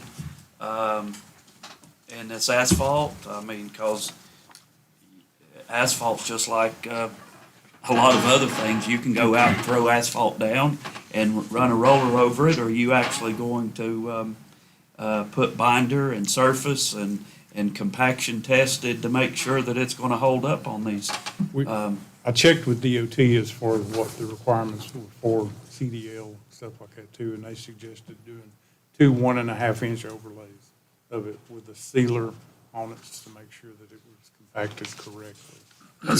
Don't you have a lot of cracks and stuff out there now? We do. Okay, well, I mean, what's gonna take place with those cracks? Because, I mean, ultimately, those cracks will open back up, regardless. I mean, if it's not removed completely, and, I mean, the asphalt or the surface is only as good as the base it's sitting on. So, and I can't go against what DOT requires, but at the same time, this is a great opportunity for you guys in Macon County to host this region for CDL training, and it is an economic impact and everything, but, like other things that we try to do, we want to make sure that it's going to last for a long time.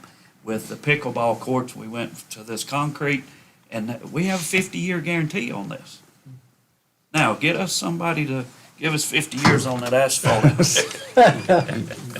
Let me talk to you about this driver school. Yes, And sir. I'm really excited about it. It's right here, dates and times. October 13 through December 17, Monday, Tuesday, and Wednesday from 8 a.m. to 5:30, Thursday, 8 a.m. to 3:30, and Friday's online. Who can take off work for 2 months to go pay $2,000 to learn how to drive a truck? That's a good question. I mean, it's someone who's making a career change Yeah, but as the funding. that doesn't really, in my opinion, fit the need of anybody in our community, because most of the people wanting to drive, they've got to pay rent, and we can't do evenings and weekends. Can we set up a course for 5:30 to 9 p.m.? Well, the whole thing that we went with was Caldwell Community College because they're gold standard for the CDL program in the state. And we had reached out to Haywood, and they were not in a position to partner with us at this time. They don't have the ability to do that. Well, so we went with them, went with Caldwell because of the equipment that they have and everything there. The only thing they said that there was some funding available to help with the cost of the training during the time on that too as well. So since we're partnering with them, we're pretty much at their schedule, if you will. I know, but there's alternate sources. Tri-County has a schedule that accommodates the working person, and so does the community college down around Westminster. I mean, that's where people are going after work. Like, in my opinion, if I would have saw this on day one, I don't know anybody that would help. Who can survive without a paycheck for 2 months to try to get a entry-level CDO position? Well, I'd really like we to have the find an same. alternate. Yeah, we have the same challenge when we're doing law enforcement training too, because we're there for, over 5 months, and it's 8 to 6 or later during the day too. So it's a difficult time when you're asking someone to do that, but sometimes it's a career choice that they're. But, I mean, there's no way to find an alternate? I can talk to Caldwell. The only thing that Caldwell had is they were scheduled to go to Wilkes to partner with them, and Wilkes canceled, so it kind of was an open door for us to invite them to come in so that we could get something moving forward here, if you will, on that too, because we don't have the budget to buy all the trucks that we need to have that, and Caldwell fortunately has. Oh, you're that. partnering with them for the vehicles? Yes, yes. They're bringing all the equipment, everything, and it's, it's by the mile that we have to pay. And then once the class is over, they'll invoice us for 50% of the cost of the class. You got some old spare dump trucks up there somewhere? A school bus or something? I don't know if they pass And there's so many nuances on what kind of different trucks you gotta have to get different, I guess you're. Yeah, but man, that's a little bit disappointing to me, right there. Just being honest with you.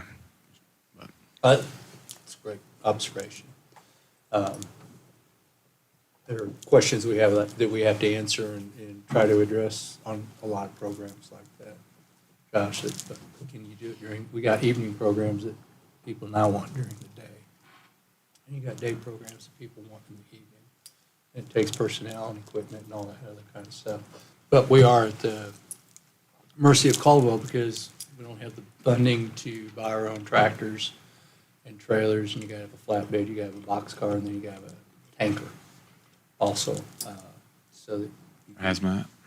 Yeah, so you gotta have all that equipment, which is beyond our capability. So it's best for us to be able to partner with an institution that already has it. And as Curtis says, Caldwell has done this with various community colleges throughout the state. Now, timing-wise, that's an easy opportunity for us to go back and say, hey, is there any way we can do this in evening and weekend?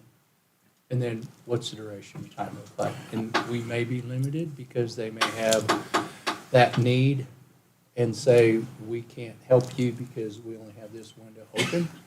So you gotta figure out how to offer it in that window. Or if they have the opportunity to expand it, that's just something we'd have to entertain with them. They're sending instructors here from Caldwell who are staying local hotels or Airbnb. Didn't know all that. I'd just be willing to bet if you opened up a class from 5:30 to 9 p.m., it'd fill up with a waiting list, hundreds of people long. This one, I'm sure it'll fill up right away. It's just a strain. But my last question is that building that caught fire, did we have insurance on it? Is that $150,000 to gap for replacement? We did There have was some some insurance, insurance. but it was pretty nominal It from what I was was. very nominal. Yeah, 15,000 maybe, somewhere in that neighborhood. I mean, if the building's worth $150,000, you don't think That's it's a appropriate? replacement cost on a new modular unit. You gotta remember. Oh, it was a that- mobile home? You don't have to remember, but let me help you. From the standpoint, those were modular units that the local school system had that they no Double longer wide had a scale. need for.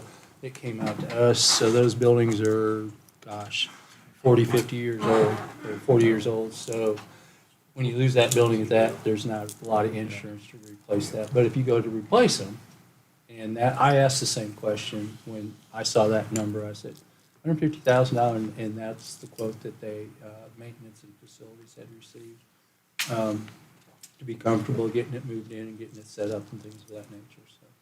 Could you not buy another modular from a temporary classroom? I mean, they're on Marketplace Yeah. all the time for, I mean, a lot of places will tell you they can't get rid of them. So is that not an option? Sure, to, I think it would be. I mean, I don't know why it wouldn't be a recommendation to at least explore that as an option to come back with what the cost is. If it's half that or whatever, then yes, you're saving money. If it meets the individual training. That's all. Good questions, all great thoughts, comments. I do have a couple questions. Just walk me through the armory. What's that gonna be used for when it's done?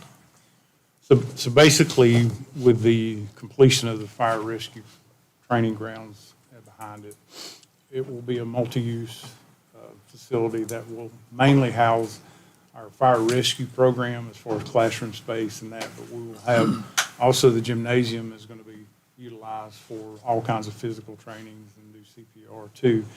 But in our conversations with the county on that too, as far as that, it could be used in case of an emergency if something happened. I think that's why we're trying to look at a generator backup for that as well too.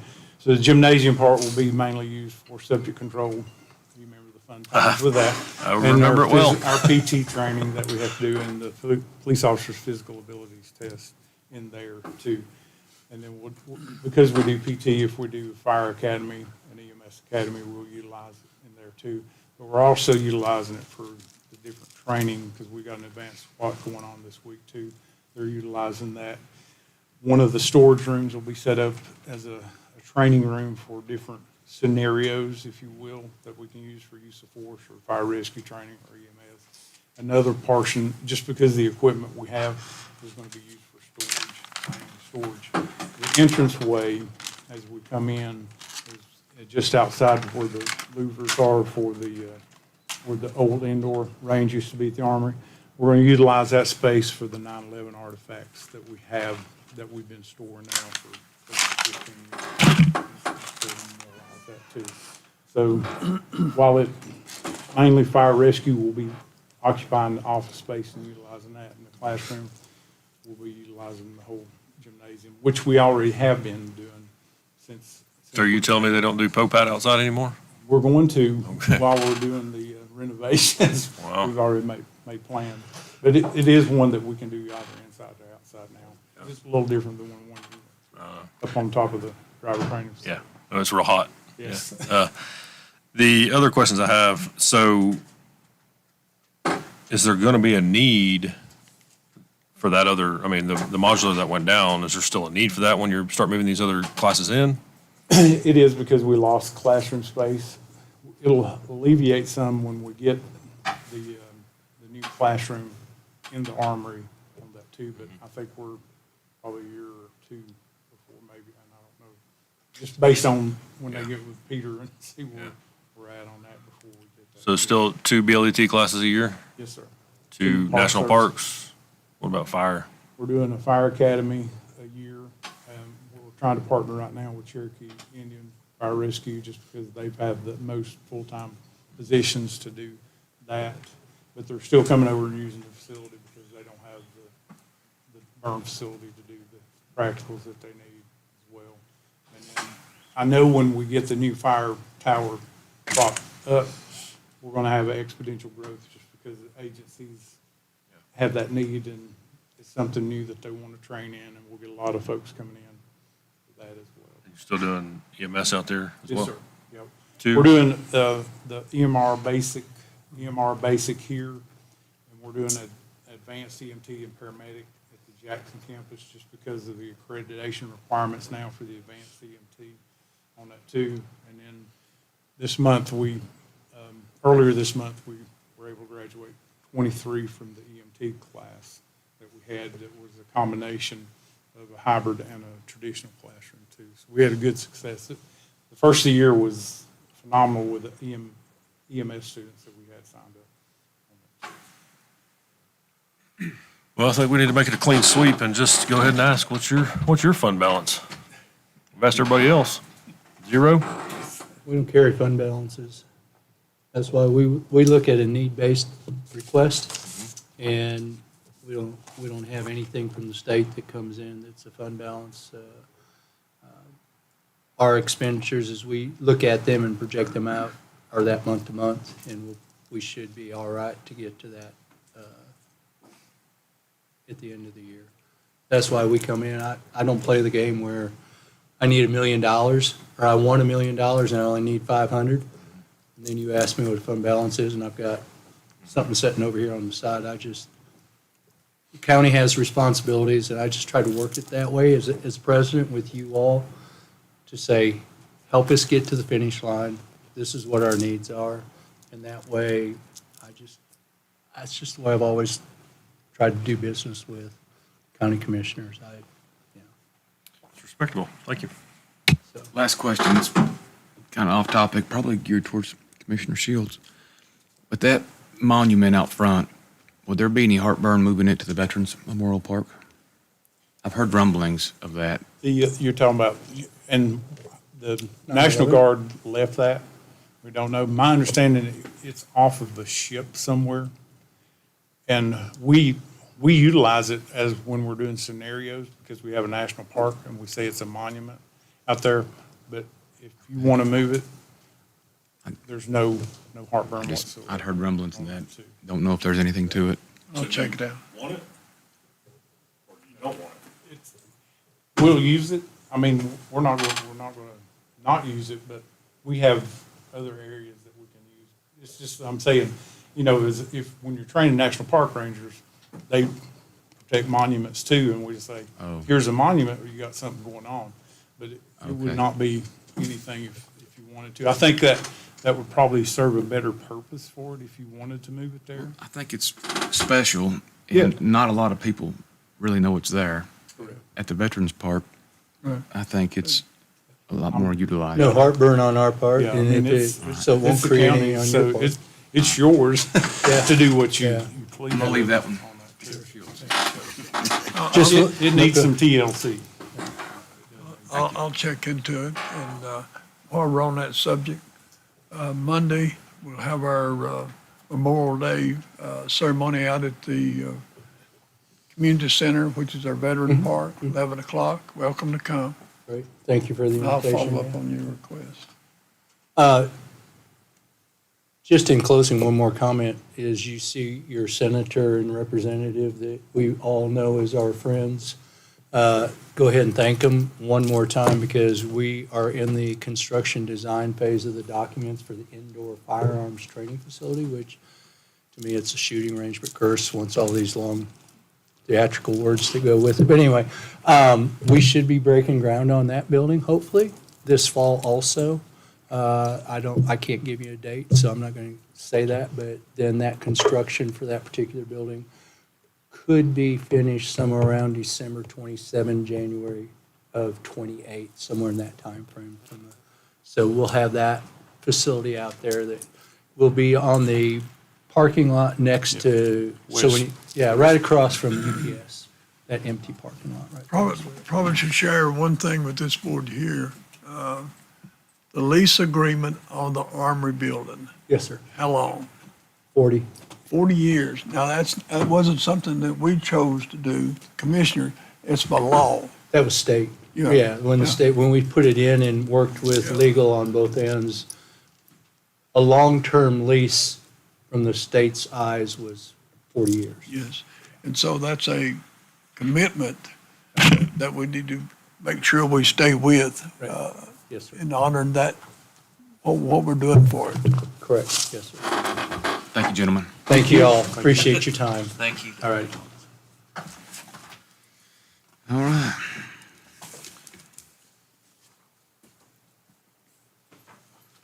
Who else is out there? Well, we've got Mitch hanging around for us. What about her? No, I think Abby's okay. Abby? Yeah, I think now's just a time for open discussion, thoughts on the budget, direction for the county manager. Well, I said one thing, don't let me youngins go hungry. So, Mr. Chairman, let me throw out some thoughts. Obviously, Lindsay and I need direction if you want to make any changes on the dollar figures on anything that's there. The numbers we plug into the budget, usually when we present it to you, for instance, on the fire departments, we plug in the rate that they had last year. So we don't plug a rate increase into those unless you tell us to do any kind of an increase.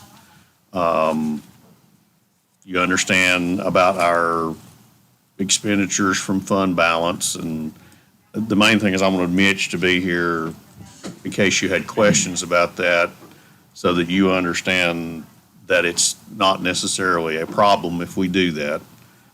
There's just certain cautions, correct, Mitch? If you want to reiterate that, am I correct in saying that they're not necessarily a problem? It's just something you need to be aware of for the recurring effects of that down the road. Yes, sir. I mean, couple things on that. I mean, we talked about it when we've gone through the general fund, looked at your historical financials, and we talked about the structural balance of your operating budget, right? Your operating revenues covering your operating expenses. Your fund balance policy states anything over your minimum policy level can be appropriated for one-time expenses like capital. So that's kind of the framework for how your operations are set up.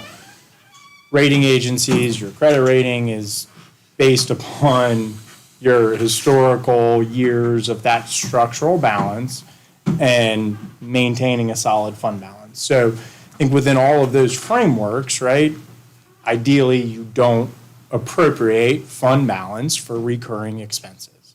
And the idea behind that, the background behind that is fund balance is a one-time revenue source, and a recurring expense like operations is obviously recurring, right? So you spend the fund balance, it's gone, but that operating expense is still there. And Warren kind of filled me in a little bit on some of the considerations, options about funding some of the expenses this year. And I think given the situation that you all are in, Mr. Chairman, you mentioned the quarter cent coming up. I know reval is next year as well. Appropriating fund balance for the 1.15 million of capital for the schools, right? Your annual contribution, that is a recurring expense. It's a recurring contribution. It may be for capital, right? But you're still doing that every single year. So appropriating fund balance for that will still result in the same situation of having to go back and find that recurring revenue in the future. But given the scenario of potential new revenues after November 3rd, reval coming up next year, and a commitment to trying to find those revenues in the future, I think there's a story that we can share with the rating agencies about why you chose to do that this year as part of the budget. So under the circumstances, it doesn't give me as much pause knowing the reasoning potentially behind that if you choose to do it. But in general, as a best practice, I would never stand up here as your advisor and say, oh yeah, appropriate fund balance for recurring expenses, no problem. I think there has to be an understanding and a reasoning behind it that you all make if you choose to do that. And I think there are reasons why it could make sense this year. But there's no implications from, the credit rating and the bureaus and. Yeah, I in my opinion, rating agencies make their own decisions through their committee process. I can't tell you definitively, but in my opinion, I work with them a lot. I think that we could justify that, no problem. Also want to make the board aware, you remember last year, we plugged some contingency numbers in there. You had a contingency fund. We had $200,146, I think, in contingency. And when we got to this point in the discussions, you made a decision, instead of holding that contingency, you appropriated it to some of the needs that you saw come up during the year. Well, this year, we have stretched that. We have $96,995 in contingency. So you obviously have the option. You can either hold that because you've seen over the year, we have these projects that pop up during the year that we have to fund. And if we don't have contingency, we pull it out of fund balance. Or you have the same option if you realize, well, here's $96,000, we'll fund X or Y or whatever you want to fund. You do have that option. So, Can you pull up the fund balance slide one more time, or is it deep? yeah, I've got it. If I can drive, I think, or if Trevor can drive for me. I'm curious about kind of where we're at as a percentage of our budget. Actually, I'm sorry, I do not have, I have a paper copy. Yeah, I do. I have I've a got paper it. copy. but it was in the last. Mr. Gabe, is this where at mid-year last year, when we went back and readjusted, looked at the needs again? Yes. Are we doing that again? Is this what we're talking about right here, where we, I think we should. We always have a mid-year review, but I think we should. Can you, for the record, just go ahead and read maybe percent of, our budget for unallocated fund balance?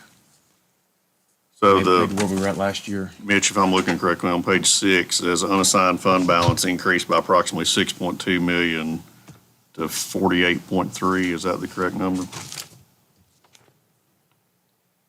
Yeah, unassigned fund balance was 48.26 million, which is 67% of expenses. However, that still includes the excess fund balance transfer that you all have went ahead and said is going to be encumbered, transferred in the future for the capital projects, which is what that capital plan is based on. So if you account for that, right, you remember that dotted blue line? Accounting for that would take you to 28.2 million and about 40% of expenses. Where I'm going is this an appropriate time to set up a capital reserve fund and set aside? Yeah, so Lindsay's like giving me eyes because we've been talking about that. We're going to be getting together this summer and talking about. We have scheduled August, trying to let all this settle. I mean, I don't want to overspeak, but I personally don't want to do it like right this second. I think that might get a little convoluted on what we're trying to just balance this budget. It's hard to sit here with a massive fund balance. Absolutely. Watch the schools, everybody's begging for money, and here we are.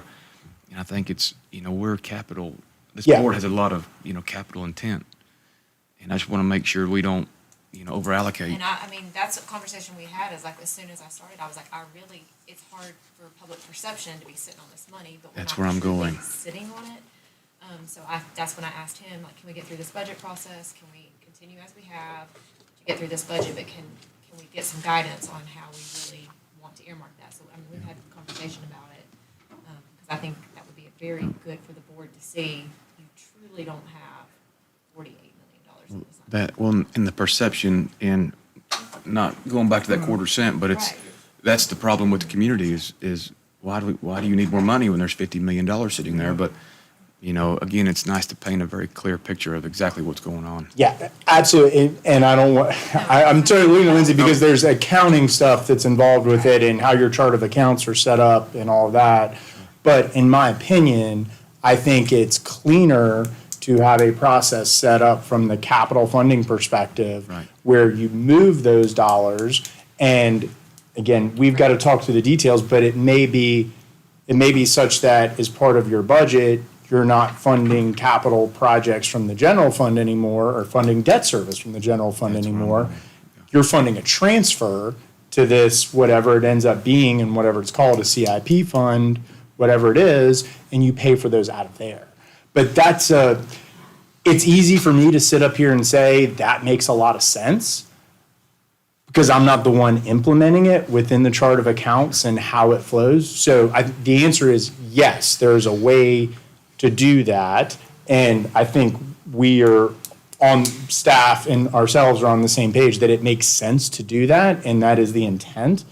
But how it gets done and what makes sense within your chart of accounts framework, your accounting framework is something that I think has to be worked through. So in reality, we're at 28. That's right. No, not really, 20%. because we just spent $3.9 million on pickleball courts. Right? Right, and part of that was in the $20 million because we had budgeted $2.8 million for the pickleball courts because they've been in there for a long time. So in reality, part of that came out of the $20 million that he talked about prior. The excess would come out of what you consider you have left after that, which is, again, why it makes it important for us to get the really good picture of And that. our auditors are coming the first week of June, and I was gonna talk to them about, the best practice of doing this, and that was our And intention. And I'll also just, obviously I'll remind the board, this year, that budget included $2,554,000 worth of capital expenditures. So that was school, Macon County, whomever the capital requests were. So I made the proposal to pull $1,150,000 of that out of fund balance. So there's another $1,259,000 and some change of capital that you're still funding out of your operating budget, your pay-go budget. Which is bringing it full circle to your original question, which goes back to best practice of appropriating fund balance for operations. What I am dealing with is your June 30, 25 audit, right? So it's almost a year old. Those are the fund balance numbers that I just quoted for you, right? Things have happened over 26, spending on capital, but how is your 26 budget performed as well? So there's things that will change. And so that's where kind of the policy and the typical best practices is using fund balance in excess of your policy to fund these major non-recurring capital projects, because you can do that based upon known fund balance levels. You make the transfer into this reserve, or you set aside the unassigned fund balance for future capital. Those dollars are there and you can spend them, and you're not counting on them for the future. So I think it's a great question in terms of the reserve. I think that is the intent, and I think it will help you all track things better on that capital plan, not to mention just being able to explain your financial situation. It's healthy accounting, it's healthy accounting, and there's other needs that we're considering, in closed session, but it would really help me to paint the picture of exactly. Absolutely. And I know Barry's wanted to go that route. Barry and Commissioner Sherrill both have, this has been an internal discussion for a Yeah, while. I mean, if you want people to be willing to pay for things, then use their money that you have already. Don't talk about tax increases when you're sitting on a $28 million fund balance, undesignated fund balance. That's the wrong action of leadership. But I want to talk about the fund balance. There is no statutory amount in state government that requires us, state mandated, of a fund balance. None. Zero. The recommendation from the state of North Carolina is we have 8%. That's a recommendation. There is no requirement. The Macon County Board of Commissioners has chosen to have 25% in an undesignated fund balance. That is taxpayers' monies that should be used for the benefit and the best interest of the taxpayers and the citizens of this county. So we're sitting on 48 million or whatever it is, and we've appropriated some.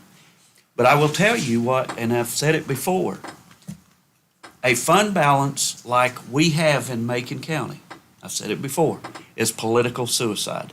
Most people, the voters and the taxpayers, would not allow this. I've requested information on every county in this state as to what the fund balances are. Is it nice to have that? Absolutely. Does the state want us to have that? Absolutely.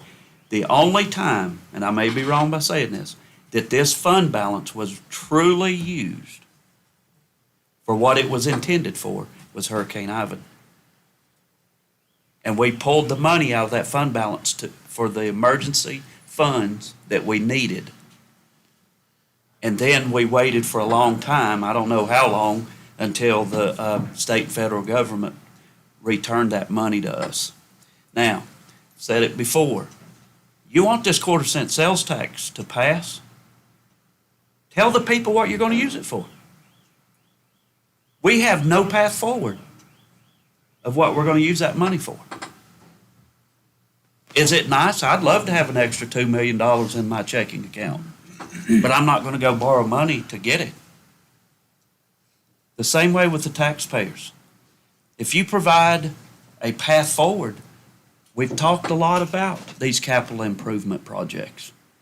Senior Center, Justice Center, all these things that Macon County is behind on. But when you want more money from the taxpayers, provide them facts on what it's going to be used for. We talk about, well, we can do this, or we can raise property taxes. What are we raising taxes for anything? Now, that's where that capital improvement fund comes into play.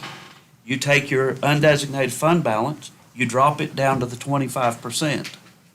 You put the remainder in to that CIP fund, and then you have a path forward with that money, and then you tell the people, it's going to cost $50 million for a justice center. This is what we're going to use the funds for. So transparency is key, because I hear it all the time. Why does the county need any more of our money? I mean, you have plenty of our money already. So I think it's not a path forward that is really cluing in on what and where we're going as a county. Now, changing the subject a little bit, the proposed budget is $68 million, correct? That's $4 million more than it was last year. So if we're $4 million in a proposed budget, how in the world can we be $7.5 million behind needing more? I mean, we got through the year with $64 million or whatever, but yet we don't have another $7 million to fund the things that are asked for and needed. I don't understand. Our actual probably ends up, Lindsay, correct me if I'm wrong, our actual is closer to 73 million. So when you figure the money's coming in, because what you get the operating budget based off certain things, and then we have intergovernmental transfers, or you'll have grant monies, and you'll have other funds that come in during the year, and we tend to treat those separately, so we don't have that conversation of recurring costs on grants. So that's why we kind of treat those as a separate, I don't want to say expense, but Lindsay, a separate item essentially. So that's where your $72 million comes in. So in reality, if you look at the actual versus the 68, we're actually less than what the actual was, because we don't, if the grant ends, we don't keep that up. And a lot of that had to do, and part of it's accounting processes. For instance, we may start off with $64 million this year, but during the year, we come in and we fund projects during the year, and you'll fund them out of fund balance, or we'll maybe fund them out of interest on investments, or we'll increase fund balance out of that. That's how that growth comes in, and then, of course, when you add in the regular expenses, that's how we got up to the 68 million. So I don't know did that answer how we landed there? Yes. Because to me, I like that picture better, and I'll use the driving track as a good example. If you told me today or next week or whenever, you know what, we're fine with the track, pull it out of fund balance, put it in the budget ordinance, when we pass the budget in June, it's already there. Well, that's going to drive your budget up another $574,000. To me, July 1st is just a date, because I know eventually we're going to get there anyway. So you're either selling it now or you're showing it after July. So to me, I like that picture better, because it shows you those actuals. It doesn't matter what I tell you. It's kind of like the estimate that you get. It doesn't matter what the estimate says. It's what I end up with is what's really meaningful. Right. And see, and back to the chairman's point about, we've cut 2 patrol cars out, a remount for, to me, those are absolutely things that we can't or cannot, we have to fund those. So let me throw out an option for you to consider. Mitch will probably look at me like I'm crazy. You're funding $1,259,000 of capital in addition to the school capital. You're paying for that out of your operating budget.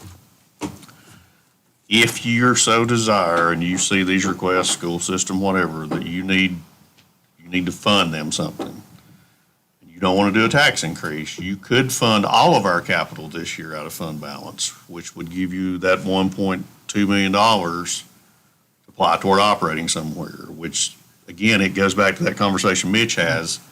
If you're trying to avoid a tax increase, but yet you see the need and you want to get there for a one-time shot, you're probably okay with that. Again, you're deepening that conversation that he had. You know, we can recover from $1 million because hopefully your revenues will catch up, stuff will happen. When you get closer to 2 million or 2.5 million, you're dipping into that fund balance to kind of use it, what you're saying there, use it and then get to where you want to be. It's just you're using it essentially for recurring, even though you're paying for capital because it's recurring capital. But that's another tool in the toolbox you could use if you want to get somewhere with that. Yeah, and again, I think given the circumstances, I think that's a story that you can tell.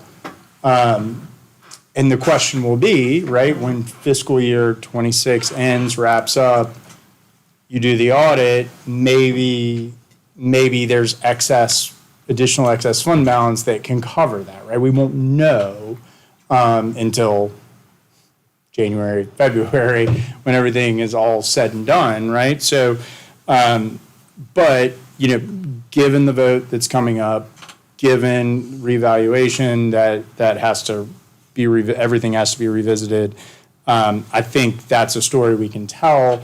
It's just not something that you want to do regularly, particularly if you end up having to spend it. Like Warren said, you know, you're already doing a little bit more. But I think in this instance, certainly I think there's justification. I think that's the story we can tell to the rating agencies, and it won't have an immediate impact on your rating. Again, no guarantees, but I don't think it will. So from that perspective, I think that's a reasonable option, but with the caveats that we'll need to see how it actually ends up with fiscal year 26, whether you end up spending it in fiscal 27, or whether you've replenished it and then have that conversation as part of the budget next year of how to replace it. So what I would like, whether we get to it today or whether we have to come back and have another one of these, Lindsay and I need direction on how you want to proceed with the proposed increases or requested increases from the fire departments. If you want to give us any direction on any change in funding on anything you've heard here today, preferably we would like to have that next week early if we could get there, because if we start waiting until the week after, we have to prepare the budget ordinance. You got a public hearing on June the 9th. Is that the correct date? If we go into that meeting and we start having these conversations, then it's a nightmare for us on the budget ordinance. So I guess my only request is no matter which direction you go, is if we can get some direction from you, we will craft you some financial figures and a revised budget draft based on whatever you would like for us to do. And if you like it the way it is, then I'm done. But Well, and you're asking for direction on the increases? any increases on the fire departments and or the school systems or any other changes that you can think of that we need to fix. Yeah, I'm not prepared for that one, though. There's a lot of, but anyways, Abby's been in here for some time, and if I read this correctly this morning, the General Assembly or the House voted to, for the Constitution Amendment to limit city and county governments from increasing taxes. Abby, so if that is true, I also read in that same thing that a lot of counties they're going to delay the revow for 27. Have you heard anything? Abby, come on up.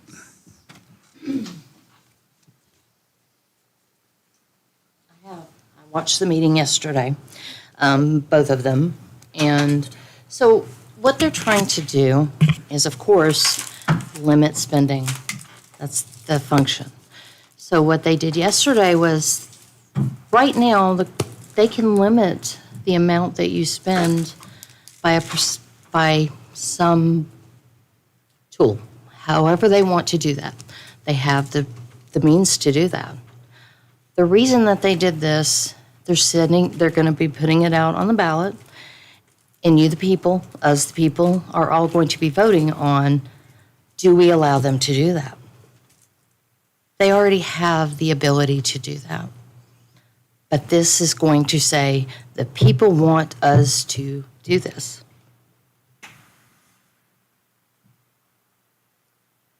I don't know what that says to y'all, but I think it'll come into play. Some of the things they talked about is it's the levy. So the levy is the 37 million that y'all, and in that, you have your general levy, you have your motor vehicles. There's lots of things that make it that levy. So the levy as a whole they're going to say, okay, you can only increase it by.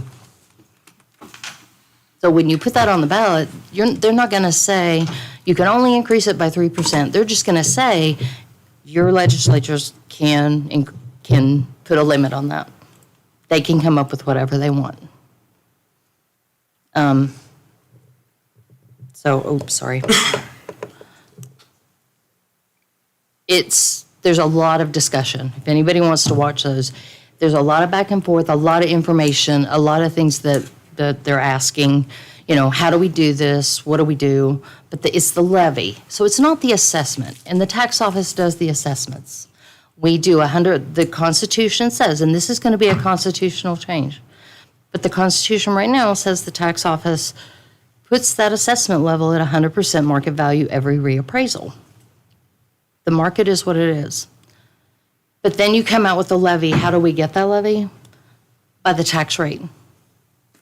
So they're not saying they're going to cap the tax rate, but they are going to say, and that's where you were just talking about, we're going from 68 to 70, whatever. You can only go up 3%, 10%, $5 million. I mean, whatever they decide, but the only way you can get there is by a tax rate. So they're going to force you to look at the numbers of what you're going to have, what you need, and then you're going to have to set the tax rate to whatever that is. So like right now, you don't want to raise that tax rate. You're not going to have a choice depending on what your needs are and how much you need. And every year we have growth. So every year that's where that extra fund comes in. So we have growth. Well, if your levy increases, we're going to have some growth anyway. So we're going to be able to increase that levy from the growth. But then they're going to say you can't increase it so much, and whatever it is. So that's going to force y'all to do the rate and change it every year. And right now, we have been very good to be revenue neutral and keep that rate the same, which has been good for our county, for our taxpayers. It's not a rate increase. Even though we've got extra money, it's because we have extra funds coming in every year from different sources. The sales tax, we grew $298 million in value in new construction last year. That's $800 and some thousand extra. Motor vehicles grows usually every year. Public utilities grow every year. So you have all these extra funds. So what are they talking about with the counties? Some counties are going to be limited or not allowed to do the 27. I just went to a conference and we talked about this and how bad it can be for counties by not doing your reappraisal. Because as you see here, we're not doing one, but yet we're trying to get all this extra money and we came out with a $7 million deficit of what we need. When you do a reappraisal, and a lot of people don't understand, you do the reappraisal because it's 100% market value, you're revenue neutral. If they will go to a revenue neutral rate, then your revenue, your rate will go down to keep the same amount, but you're still going to have the growth. It's a responsible way to manage taxes. Another thing we all talked about, because the age exemptions, and even the veteran exemptions, each county has, so right now they have a set amount, because that's something that's a problem for a lot of people in their fixed incomes. So they have a set amount that you can only make $38,900. Well, every year that changes. A lot of people, though, living in a city who has a lot more income, but yet their cost of living is a lot more, are excluded from that, and they are having a hard time making it. So they talked about the adjusted median income for counties in bigger cities, and that instead of having one limit, you base it on your adjusted median income for that area. But this is the back and forth that you hear of how they're going to handle this, what they're going to do. So the reappraisal is another way they wanted, because it's about equity and it's about being equitable to everybody. And in every county, we have the 100 counties, so to be equitable to all of them, reappraisal was one, but there was 9 counties that had the reappraisal. It's down to maybe one that's going to be able to do it. The rest of them are either being able to opt out or not have to do it. It's not a popular idea for counties to not do reappraisals because it's very, very inequitable for your taxpayers. As I showed you in my presentation, if you don't do the revenue, if you don't do a reappraisal, you're going to have a lot of inequity in your taxpayers and be very unfair. But then you're going to have to go and increase that tax rate. And when you do, you're going to increase it on people who probably are paying too much as it is right now in between the reappraisals. A reappraisal resets that, makes the people whose values have gone up significantly pay their share while they, you're not going to keep that tax rate. If you go down and do the revenue neutral, that's where you adjust that tax rate and make it equitable for everybody. But the value is what it is. Oops, I think I have that again. Thank you, Abby.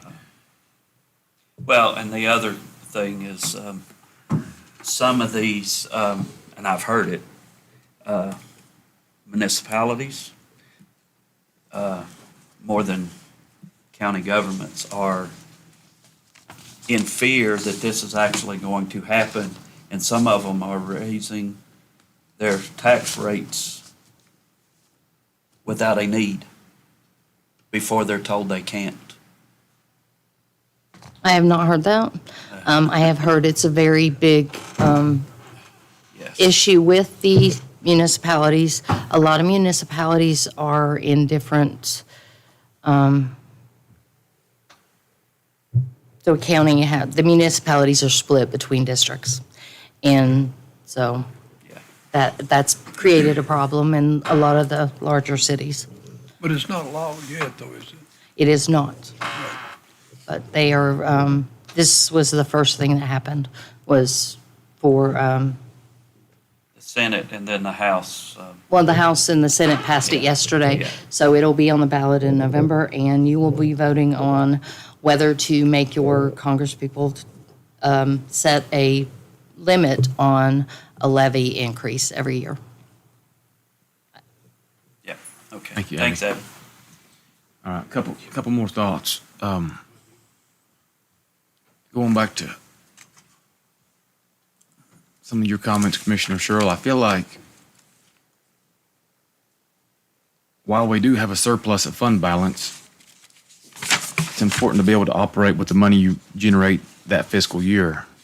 And that's what worries me. I think it's a terrible habit to balance from fund balance, although we do have a surplus, moving that money to the capital reserve and then operating based on our calibrated revenues.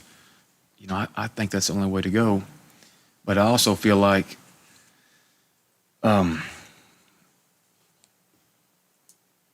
if we don't generate the funds, it's going to set up the future boards to have to generate at a faster rate and raise the mill rate faster and quicker if we don't.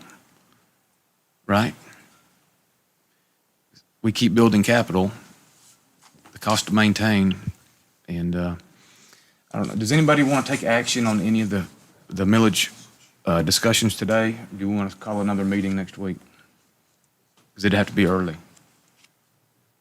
Like a Monday, Tuesday, morning or evening. Monday's a holiday. All right, but It would maybe a have- Tuesday would, Tuesday or Wednesday. well, I'll be gone Wednesday. So Tuesday would, Tuesday morning, Tuesday evening. because I All think, right, Tuesday morning, 9 a.m. Does anybody have a Work for conflict? you? That works for me, I'll be here. I would love to know if you have questions or anything that we can help. I mean, I'm not trying to, No, like, think of anything, or if there's anything that you need clarification on. I would support, if we're pulling money from fund balance, I would support using that money to remain that ambulance. I've had heartburn over that So since we that presented it. ambulance cost was $256,681. Yeah. So if you wanted us to put that back in, I would we can support play with that numbers. in a heartbeat. I don't think anybody in the county would disagree with that. I mean, we have to provide emergency services. Yeah. And what that looks like. And just like you mentioned, if we take 4 cars, we normally buy 6. We do 4 cars this year, well, next year we may have to buy 10. So we're just passing the buck right on down the road and. That's the point I was Yeah. trying to make earlier. That's Yeah, it. but some of these things, I need to really digest. Is it really a need, or is it something we just want? And I have to get into this because the fire departments, their ask and stuff like that, it was presented as one of them has $1.4 million in undesignated fund balance. And I agree with them. They absolutely need more staff. But I question the fact of the engines and, and I need to have a chance to talk to some people in the communities, because I will tell you that it's on the table, and it will come up tonight, it's my understanding, that the town of Highlands is in conversations of raising property taxes 3 cents. And you're talking about a 3-cent tax increase on the people of Highlands and then imposing a 2-cent tax increase for the fire department? That's 5-cent tax increase, one lick. All right, so we'll recess. I need a motion to recess for Tuesday morning, 9 a.m. unless there's a conflict. So moved. A motion by Commissioner Breeden, second by Commissioner Antoine. Any further discussion? All in favor, please raise your right arm. State aye for the record. Aye. Any opposed? All right, Tammy, unanimous.